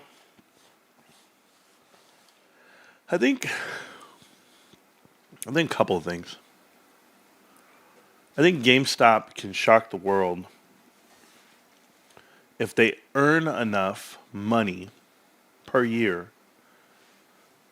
for $1 a share. on dividends. Never have a cash burn. And they can hold value. So if 200 shares is what you have and GameStop starts making $600 million a year, $100 million to the bottom line, $500 million back to the shareholders, you know, incremental value. You might see a stock split. You might see a share buyback. Those 200 shares can become extremely valuable for sure.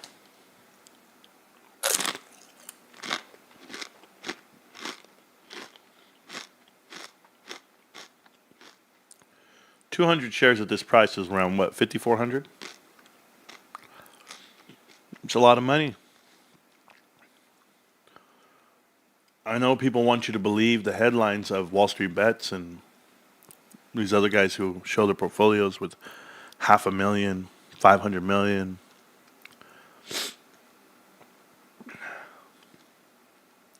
Roy and Kitty's portfolio is not real for you guys. You know, some people that have $250,000 in investments in one security, that's not real to a lot of people. My position, $25,000. That's a real investment. That's really what I have in there. Somebody said to me last night, they go, Marantz, why are you lying and saying that's all you have? No, I mean, I have a retirement account. Right? I work for a corporation and I get paid a salary. I have an account. I have money over there, but well, wife and I are probably north of like almost. We're close. We're close on certain assets. You know, that 7-figure number. Depends. It depends who you ask. It depends how you do your math, but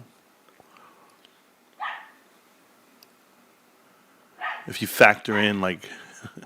What did somebody say? If I factor in my life insurance, okay. Factor in your life insurance to your net worth. Maybe you're worth, $3 million. Maybe you're worth $5 million. Who knows? Honestly, how can I buy a bag of chips and eat more salsa? That's my life. I don't care. I don't care if people don't think I'm being truthful on my portfolio. It's 100% transparent. It's there. I buy every day that I can. I can't buy right now because of my bills and the patterns that I'm in. As far as how I'm going to pay. I have, like I said, I have that tax thing that I'm dealing with, which I'm okay with. But I found out why I was getting hit so hard by the state. And it was because I had signed it for one dependent, and they put in 10. So I have been claiming 10 dependents for the whole 2 years, 3 years, 4 years. I adjusted it. But that was crazy. I don't have 10 dependents, but according to the state of California, that's what I was getting taxed off of. It's okay.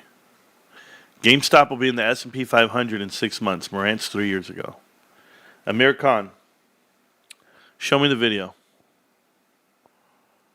Okay, I'm just not going to let you. 3 years ago, in December of 2021, show me the video. That's all I want. Okay. Another thing. I said that based off of what was the valuation, because I said GameStop had to have a market cap of $12 billion.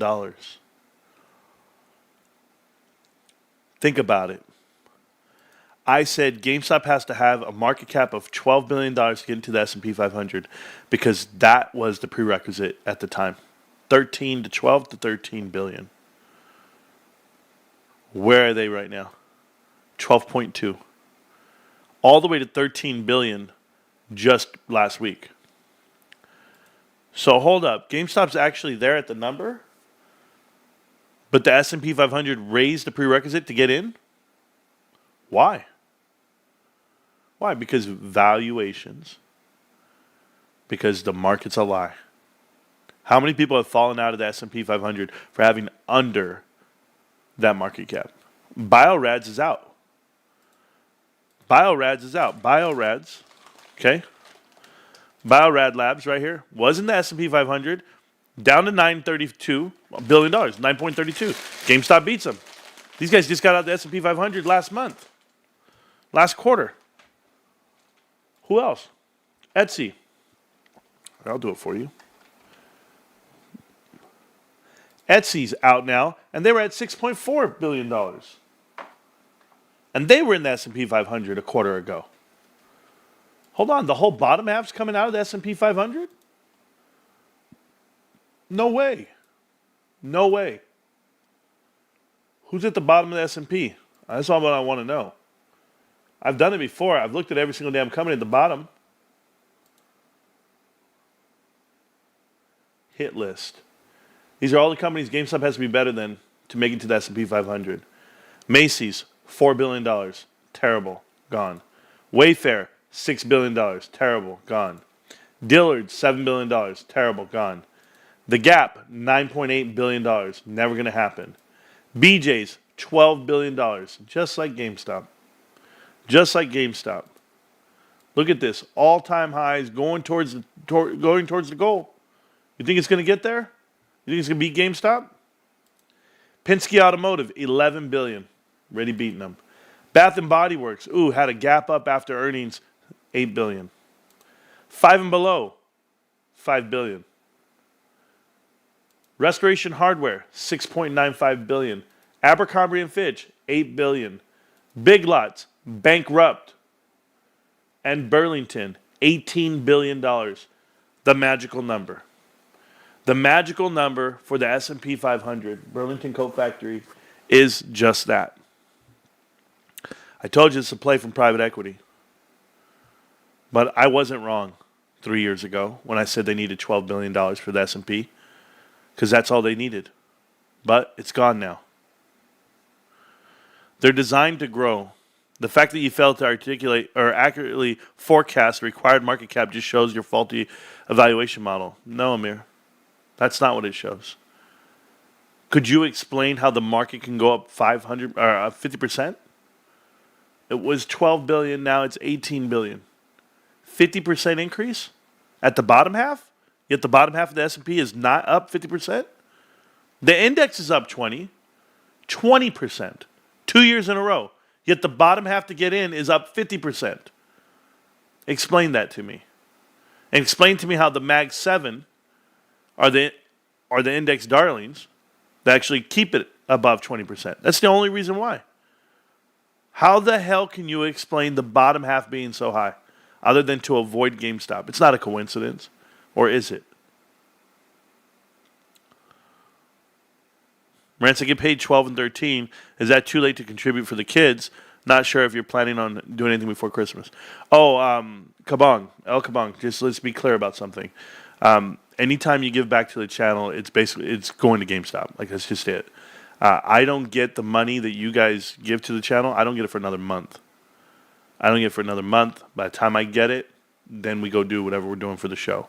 So if donations are up, then it's going to be great gifts. If donations are down, then it's going to be tough. But I'll leverage what I can for the channel and for the show. To give an example, these cards that I just got, these Pokemon cards that I'm going to go get graded, I literally will pay $15 a piece to go get these graded, right? I'll pay $60. That'll go to GameStop to $60. But then the value I get back for them, I'll trade in. And I know I say, I need a PlayStation 5. I'll never do that. I'll never get something for myself. It'll always be for the channel and the kids. So just do what you guys want. I'm not asking for money. I don't put my hand out that way. It doesn't work that way for me. Whatever you guys, it's the whole power of giving. You give, then you get. And we just keep going and giving and doing what we can. I pay it forward. It's the GameStop ecosystem. I ordered a hat from BeTheHos.com, and I used the promo code GameStop. I saved $7. I was happy. But that hat's coming. When I get it, you'll know because it's a gray one. And I'm so happy about it. Maximus Marantz, Strength and Honor. Shout out to you, Pam. Maximus is a viewer of the channel, believe it or not. We'll do name Max. It's cool. Yeah, to say that I didn't factor in the growth of the S&P, that's not true. It went from 1 month to the next. It went from 12 to 15, from 15 to 18 in the span of 6 months. No. They factored in. They didn't want movement on the backside. Remember, the ratings companies, they're in on this too. Who do you think controls it? Private equity. But call me crazy. Or don't. You'll see. KKR, S&P 500. Get that out of here, bros. All right, got to check headlines one more time right now while we're going. Let's see if anything comes up. I don't know. I get offered a lot of info. Here's some info here. It says the stock market education. I have attached a picture to showing you how they play with your brains. Market opens and they sell your fear. Okay. Yeah, that doesn't matter to me. Somebody actually wrote this to me? I've never seen it. Wow, okay. Cool, bro. Yeah, a lot of charts move the same. I can't do it that way. This guy's a big brain from Canada. Shout out to you. He's 10,000 followers on Twitter. And he sent it to me. Okay. Thanks, bro. All right, Mr. Conspiracy, I got you. Not bad. I know there's other things to look at. That's the problem. So, but you know, I can't trust too many sources of information. It's too much at times. You gotta chill on it. Limited run games. I'm still watching what they're doing with GameStop. They're doing the revamping of the old games, which is pretty cool. I don't watch Andrew Tate. I don't care if he follows me. I have nothing to talk to him about. I don't support his platform or the way he bashes women. GameStop Italy is still posting, considering they're not going to be GameStop soon. They're going to be called Game World. I believe that's what it's going to be called. Game World. So they bottom out, and then they're going to put that on top of it. Anything else here that I need to know? Kash Patel gets elected. So Kash Patel was selected as the new head of the FBI. I got a lot going on there. I'll pay attention to it another day. There's too much going on in there.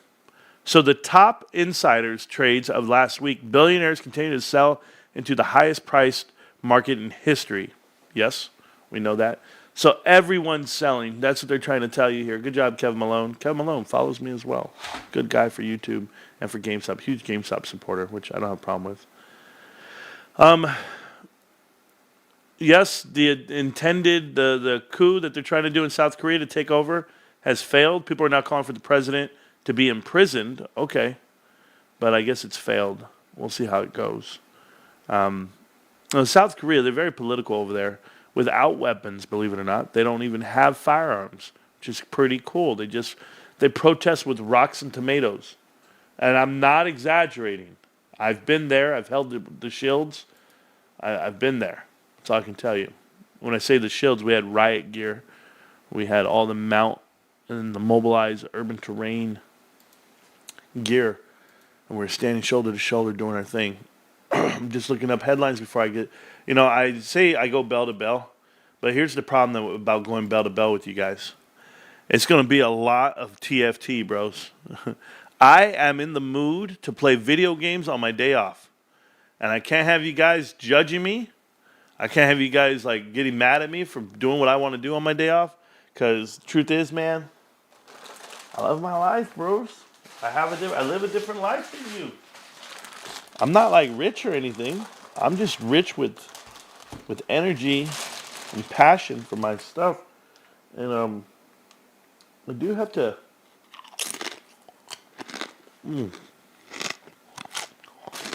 I am going to do something today. I'm going to work on my room, my studio here. I have some I'm trying to make a booth, but I ran out of time. And I'll let my dad do it, but my dad's leaving to Singapore, so we're not going to be around. Oh yeah. Oh man, these chips are spicy. So what's going to happen here for me is I play League of Legends, right, guys? And I'm and I'm almost playing right now in a game. Lucky man. So I play League of Legends, and you guys can play it at any time you want. You guys can actually download this game onto your phone. It's called TFT, Team Fight Tactics. And I play Hyper Roll. And I'm one of the highest rated guys in the world. To get hyper rank, look at this. It's only been a week. The league's only been open for a week. And I'm at 3566. I'm on my way. So I do this in between watching the stocks, right? You can leave the stock thing open. You guys can watch that. I'll be in the background doing my thing. I got to put it on GameStop, by the way. Sorry. Stock Talk GameStop. Oh, yeah. Just looking healthy today. On the minute chart. Just cruising on down the line. Still following. The music's loud on this. So if you can hear it, I apologize. Well, maybe I'm not. I don't apologize. You're going to be able to hear me play the game if you want. If you want to see the outcome, we can do that too. There's another way of doing it. Here's, watch this. Look what I can do. Boom. And then you can see. You guys can still see the price. Do it that way. Right? I don't know. I don't know if you guys want to watch the chart or you guys want to watch the game. I'm debating. Or maybe I'll put the game over here and let you still. Because who cares about it? There's the price. You guys aren't going to care about this game that I play. Like, you guys don't even care about the games I play. There's no way. I've never heard somebody come on and say, Marantz, you got to do TFT, bro. There it is. There it is. Game capture. Ooh. Let's do it. Add existing, okay. Let's see what this does. The game capture window. See, there it is. Oh, bros, I can make it smaller like this. Boom. This can go up here by my name. Boom. Bro, I be doing stuff around here. Boom.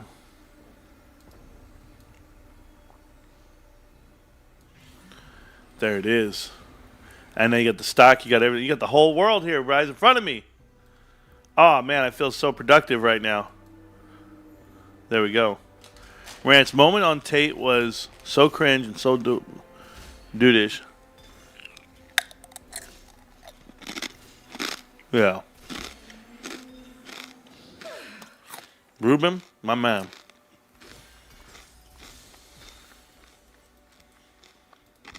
I have a whole theory on this damn game already.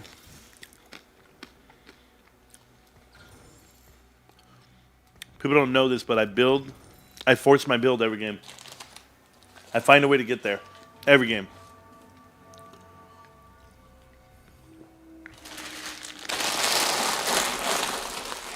So every item I do, everything I do is for the end game. Yep. Look at that. Oh, man. Okay. Let's do it. He gave me nothing. Oh, that sucks. That sucks.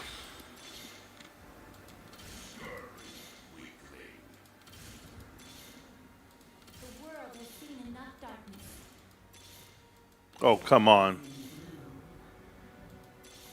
There we go. There it is. There it is. There we go.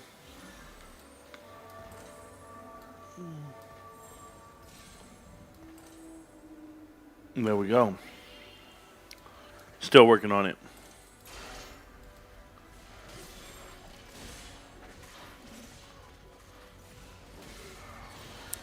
Yeah, it's Taco Tuesday, huh? I forget about that sometimes.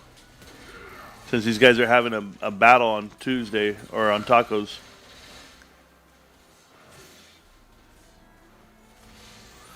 So Paul Atkins was selected as the pro crypto chief guy. Paul Atkins. I got to go look at Paul Atkins to see who's going to be in charge of the SEC moving forward.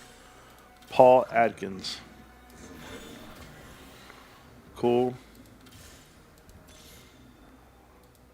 We got him in. So that's Sorceress is in. We'll just put him in for now. I'll leave you out.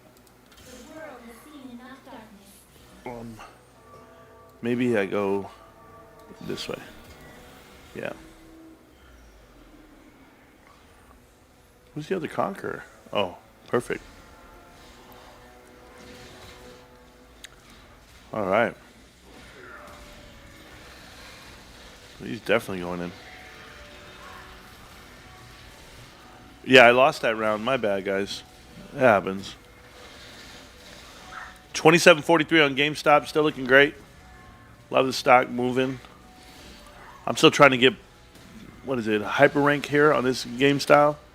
I'm really close. I'm only about 600 points away. And if you win a game, you get like 60 or 80. My dogs are going crazy after something. That's not normal. I want to know what they're mad about out there. They're mad about something or someone. And that means I need to find out. Let me go check on them.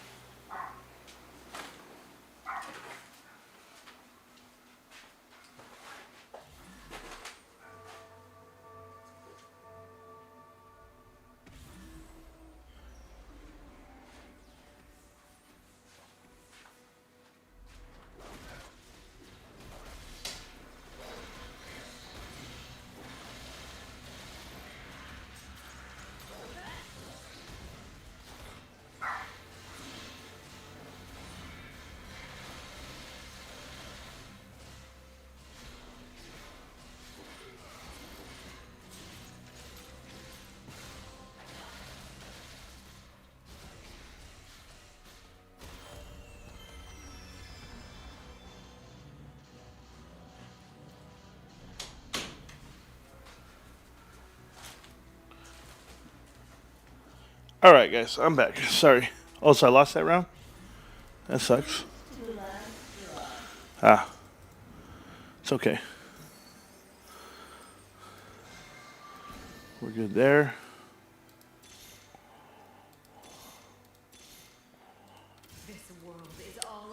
We're almost at the ideal build for me. We're getting there.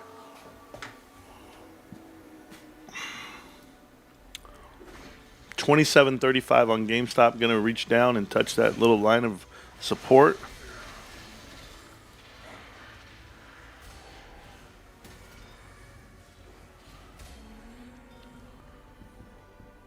Hey, don't give no damn ideas, Ruben. What the hell's wrong with you? No. Ruben. How dare you?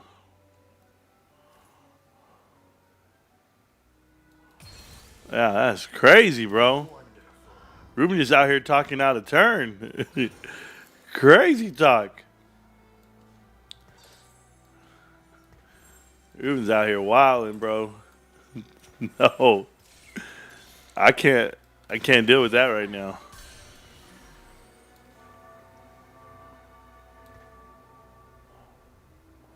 Let's see what I got here. Do not read what Ruben wrote. Oh, shit. I'm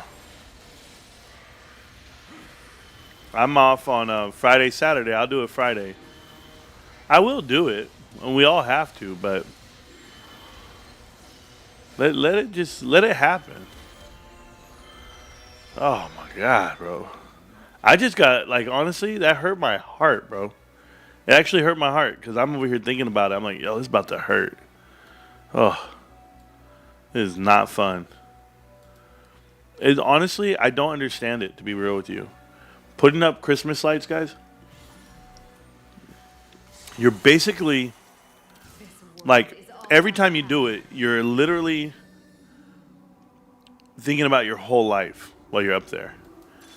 You're like, I could die. Like if I move left or right, this just might all go down. Like that's what happens when you're doing the lights. I don't know if it happens to anybody else, but it definitely happens to me. I'm like, my life is flashing before my eyes as I'm hanging upside down sometimes. When my roof is high, you got to risk it all just to get up there. Nah. That ain't for me, bro.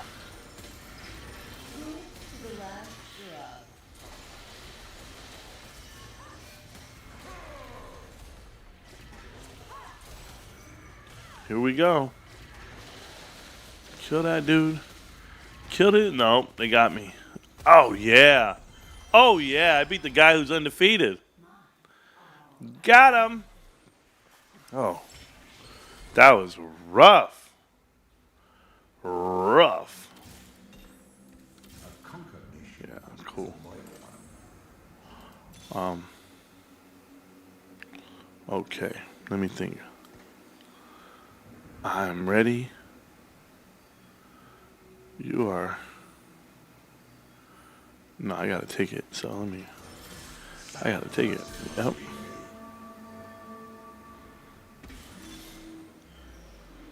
There he is. All right, bros. We're trying. We're trying our best.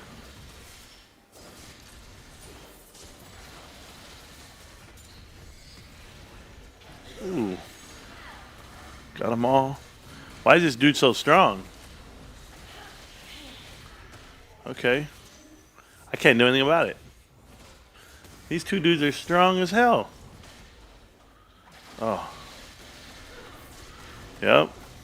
Told you. That is crazy. Oh well.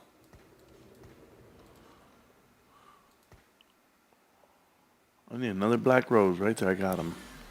Come on. He got bigger. Either you was a smile that got big or a girl that got tall. There it is, spider. Okay. Boom. Put it in right there. All right. We got a chance. We got a chance, y'all. The ambusher. I don't even have one of those, huh? Nope.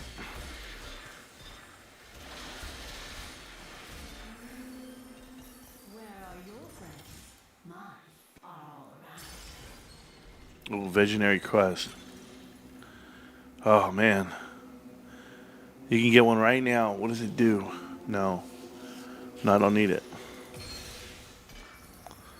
What I need is that. And I don't need that. I don't need that. And I don't need that. Okay. I don't need that right now. Hold on. Let me see what I got here. You good? You good?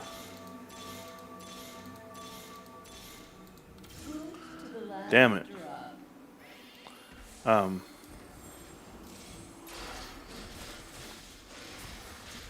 Okay. Let me touch that. Alright, cool. I'll save those.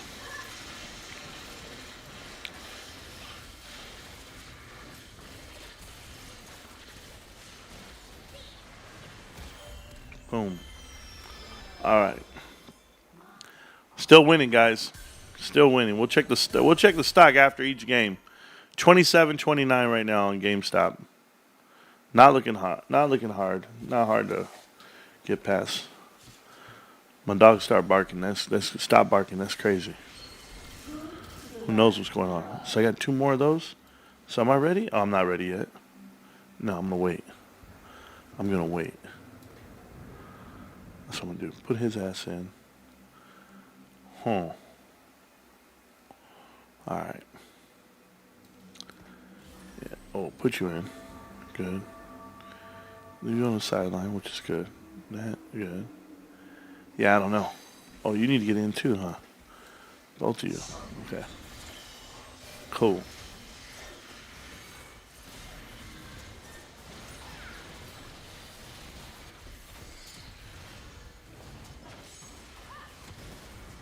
There we go.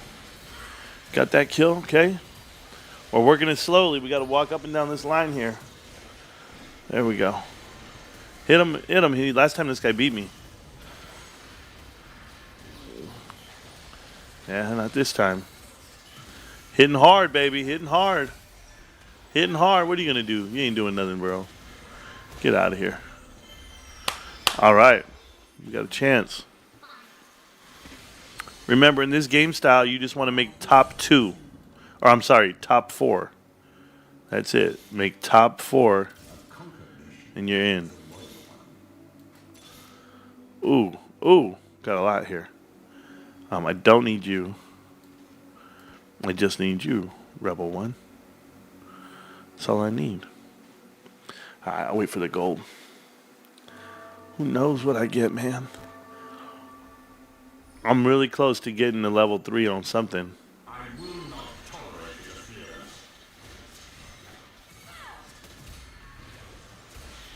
Okay, there it is. Perfect. Perfect. Perfect. Boom, here we go. So, put his ass in. Okay. Tank. You gonna be a big ass tank, bro? Can he evolve? No, he can't. Damn it. But you can. I don't care. Make him my tank, which is perfect. Alright, so. Boom. Boom. There it is.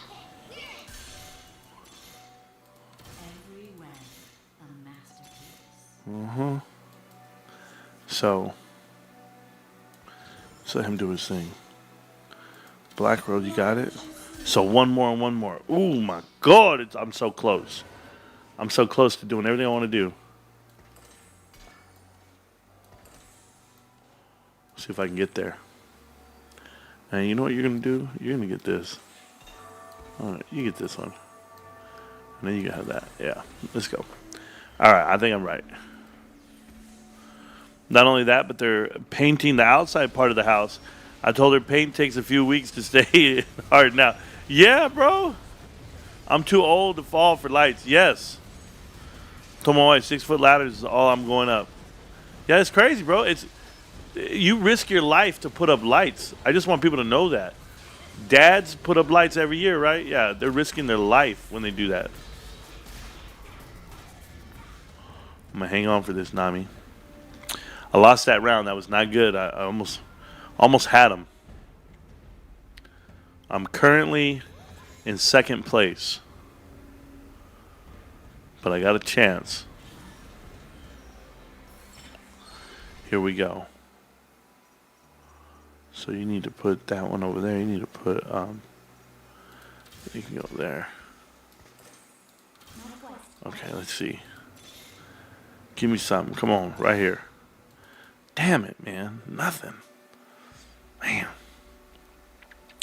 All right, can I do this? Can I do it different? I'm trying to think. I go this route. Make me a little stronger.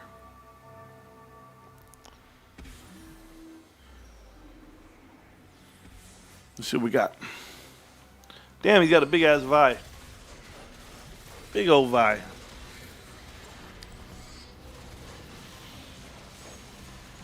My spider's hard to kill. Let's go. He's strong at the beginning. There we go. One more time, guys. One more time. Hit him hard. Hit him hard, guys. Hit him hard. Hit him hard. Stop him. Boom, boom, boom, boom. There you go. Hit him hard, baby. There you go. Don't worry. I'm still holding on to the goods. I still have a chance to do something crazy. I'm just waiting. Oh. I don't need the Vlad. You go there. Boom. Okay, I don't need Vlad. Oh, no. Oh, man. We're so close, guys. If you guys even know what I'm doing, I I am one guy away from this right here. Just give me a Nami or give me a Cassiopeia. Give me 2 Swains. We're in. We are in.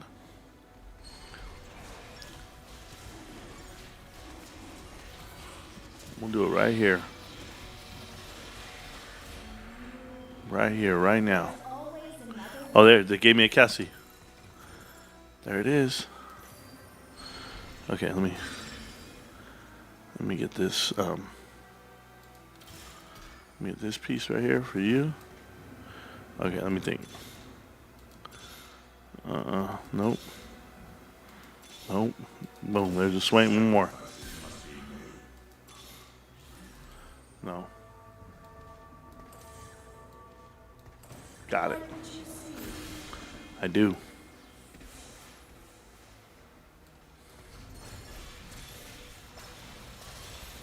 There she is again. I don't need her.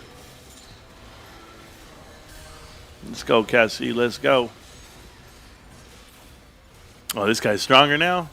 Damn. He is stronger. We got a chance. We got a shot right here. Here it comes. Boom, boom, boom. Knocking out the back line. Yeah, you can't kill that tank. Let's go.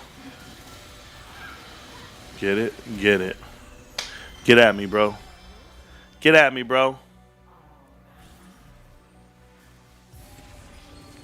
All right, now Cassie can do this. Watch. She needs items now. Oh, yeah, she needs items. Let's give her some items. Let's go. There it is. There it is. It's on, babe. It's on. Boom. I'm ready. All right. All right. Let's do it.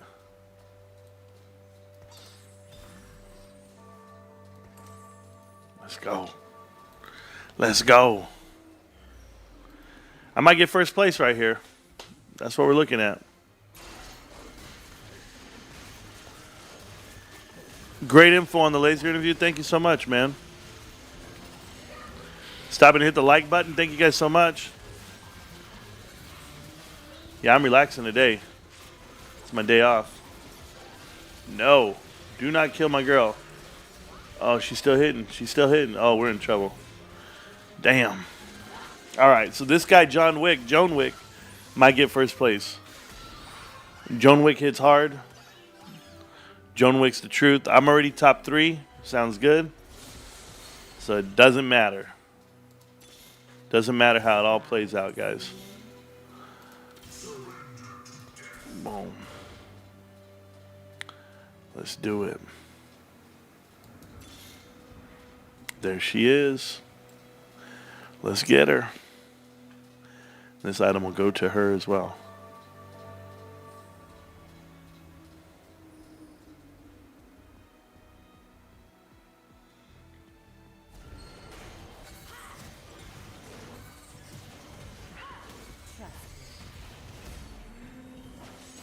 There's always another way.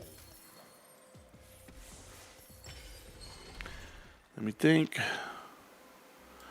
Make her impossible to kill. And boom, she can do her thing right here. Make her impossible to kill. There we go.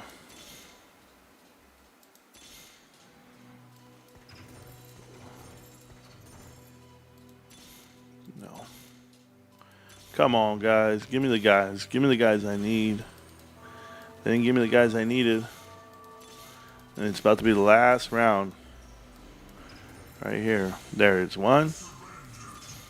Nope, still waiting on it. All right, here we go. I got to win this fight, guys.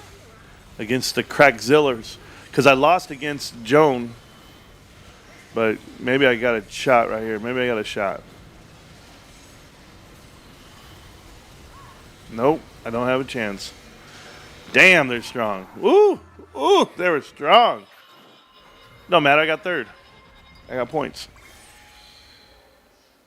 Good job. Good job. Got it. 3,600 points. Not bad. Not bad. All right, guys, got to look at the charts. Got to look at the market real quick. Give me a second. Let me close this out. Let me close this out really quick. No. This one, no. This one, no.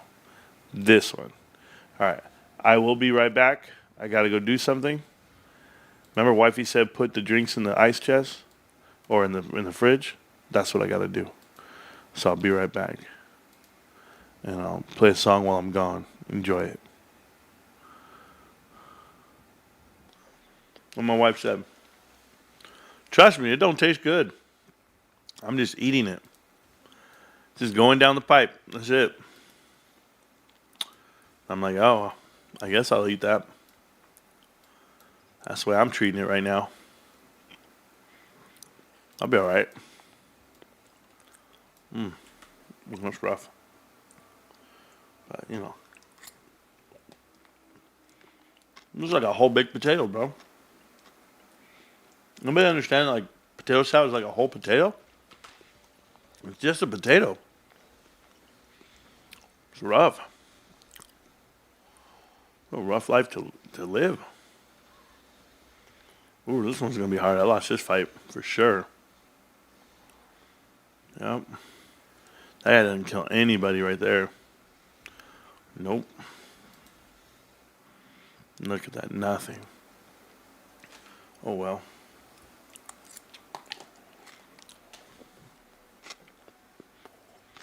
Let's get a little bit tougher up top.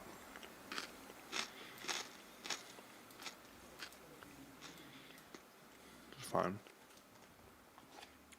A little bit tougher on the tank.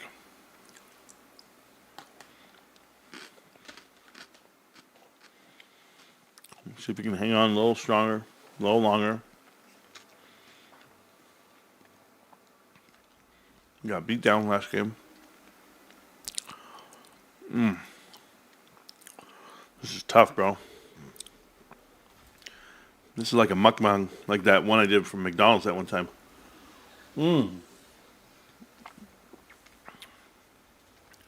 Wow, these dudes are tough, bro.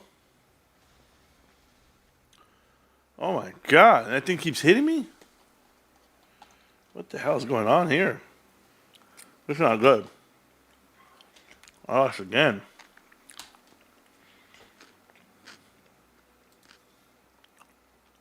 Oh, nothing. Okay.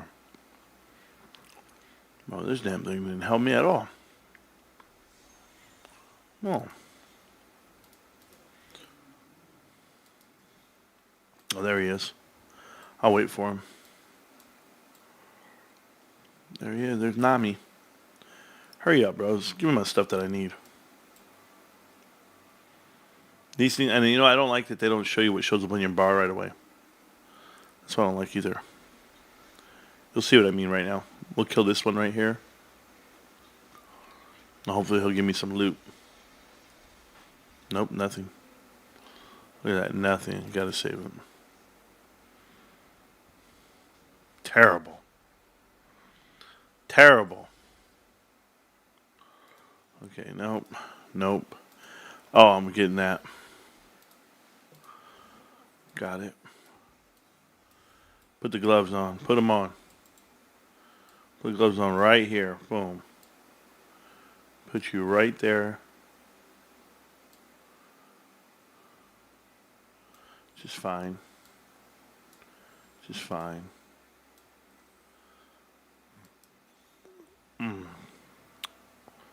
I should win this fight. I should win this one. We'll see.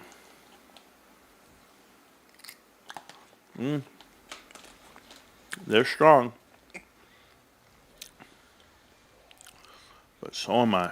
Let's go. Damn it. Come on, baby. There it is.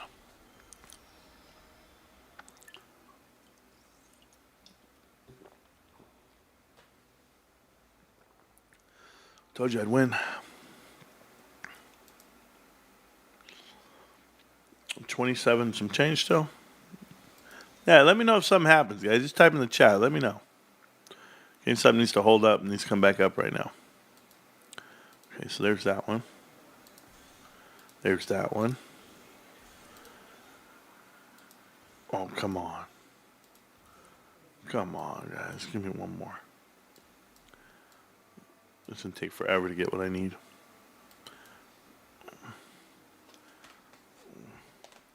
Let's see. Ooh. Ooh. They're strong. Okay. Okay. That dude in the corner's lighting me up.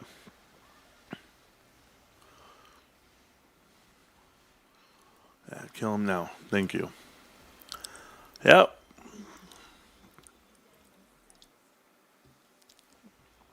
It's like that. It'd be like that sometimes.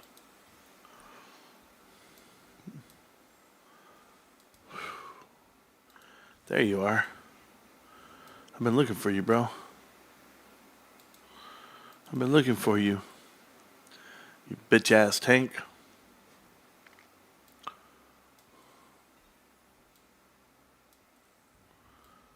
Let you have that now.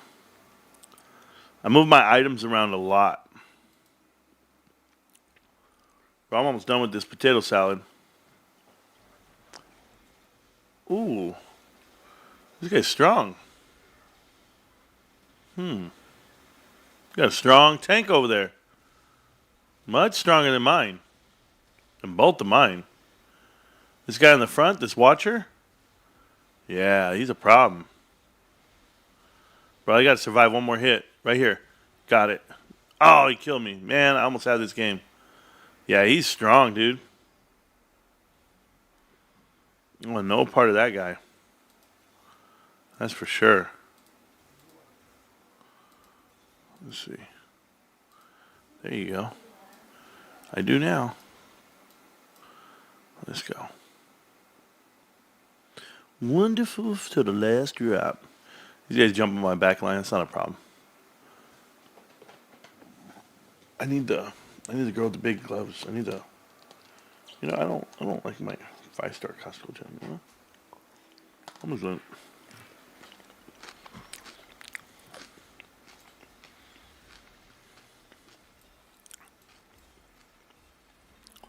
In this build, I never knew who my carry is.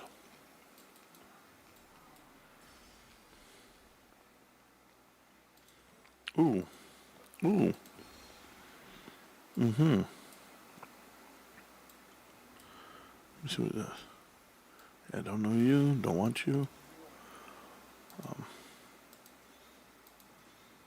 There we go. That's fine. There you go. Look at that shit. Good luck trying to kill my guy. See how my guy's the last one alive with a big ass tank? Ridiculous.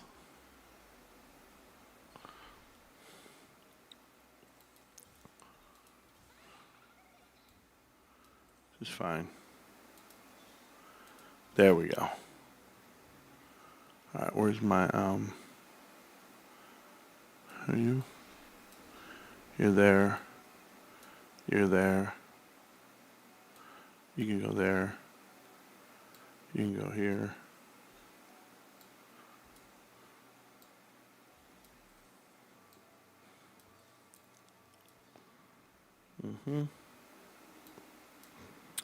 Alright. I can't believe they gave that to my damn. And now they beat me. That was bad. It was a bad run for me, guys. I couldn't focus. I was too busy thinking about this potato salad. They're not gonna be able to kill my guy. My tank is real here in the corner. It shouldn't be a tank. We'll just put it that way. This game's over. Yeah, whatever. I'm over it. Yeah, thanks. That sucks.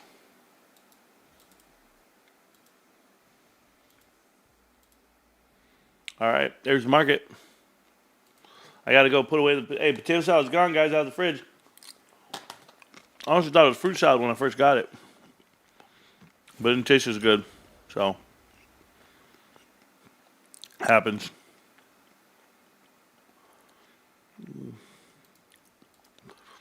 I'll be back in a bit. Don't mind me. Find something else to eat or drink. I gotta make room. Gotta make room in that fridge.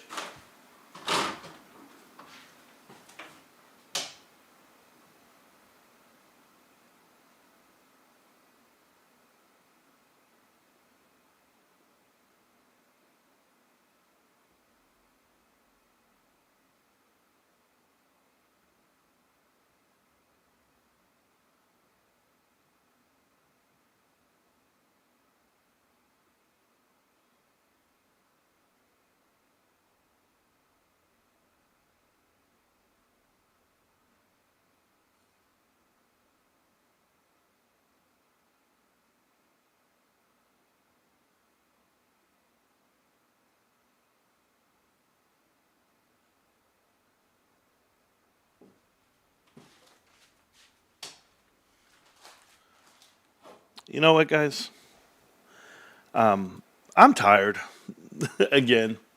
I'm gonna take a nap. I'm a grown man. I'm gonna take a nap. I'll be back later. Be back tonight. Whatever. I'm gonna keep eating. This food just made me tired and sleepy. And Root is down. Good. Root's down. What do you know? Somebody knows something that I told you. Anyway, I'll be back later on tonight. Oh man, take a nap.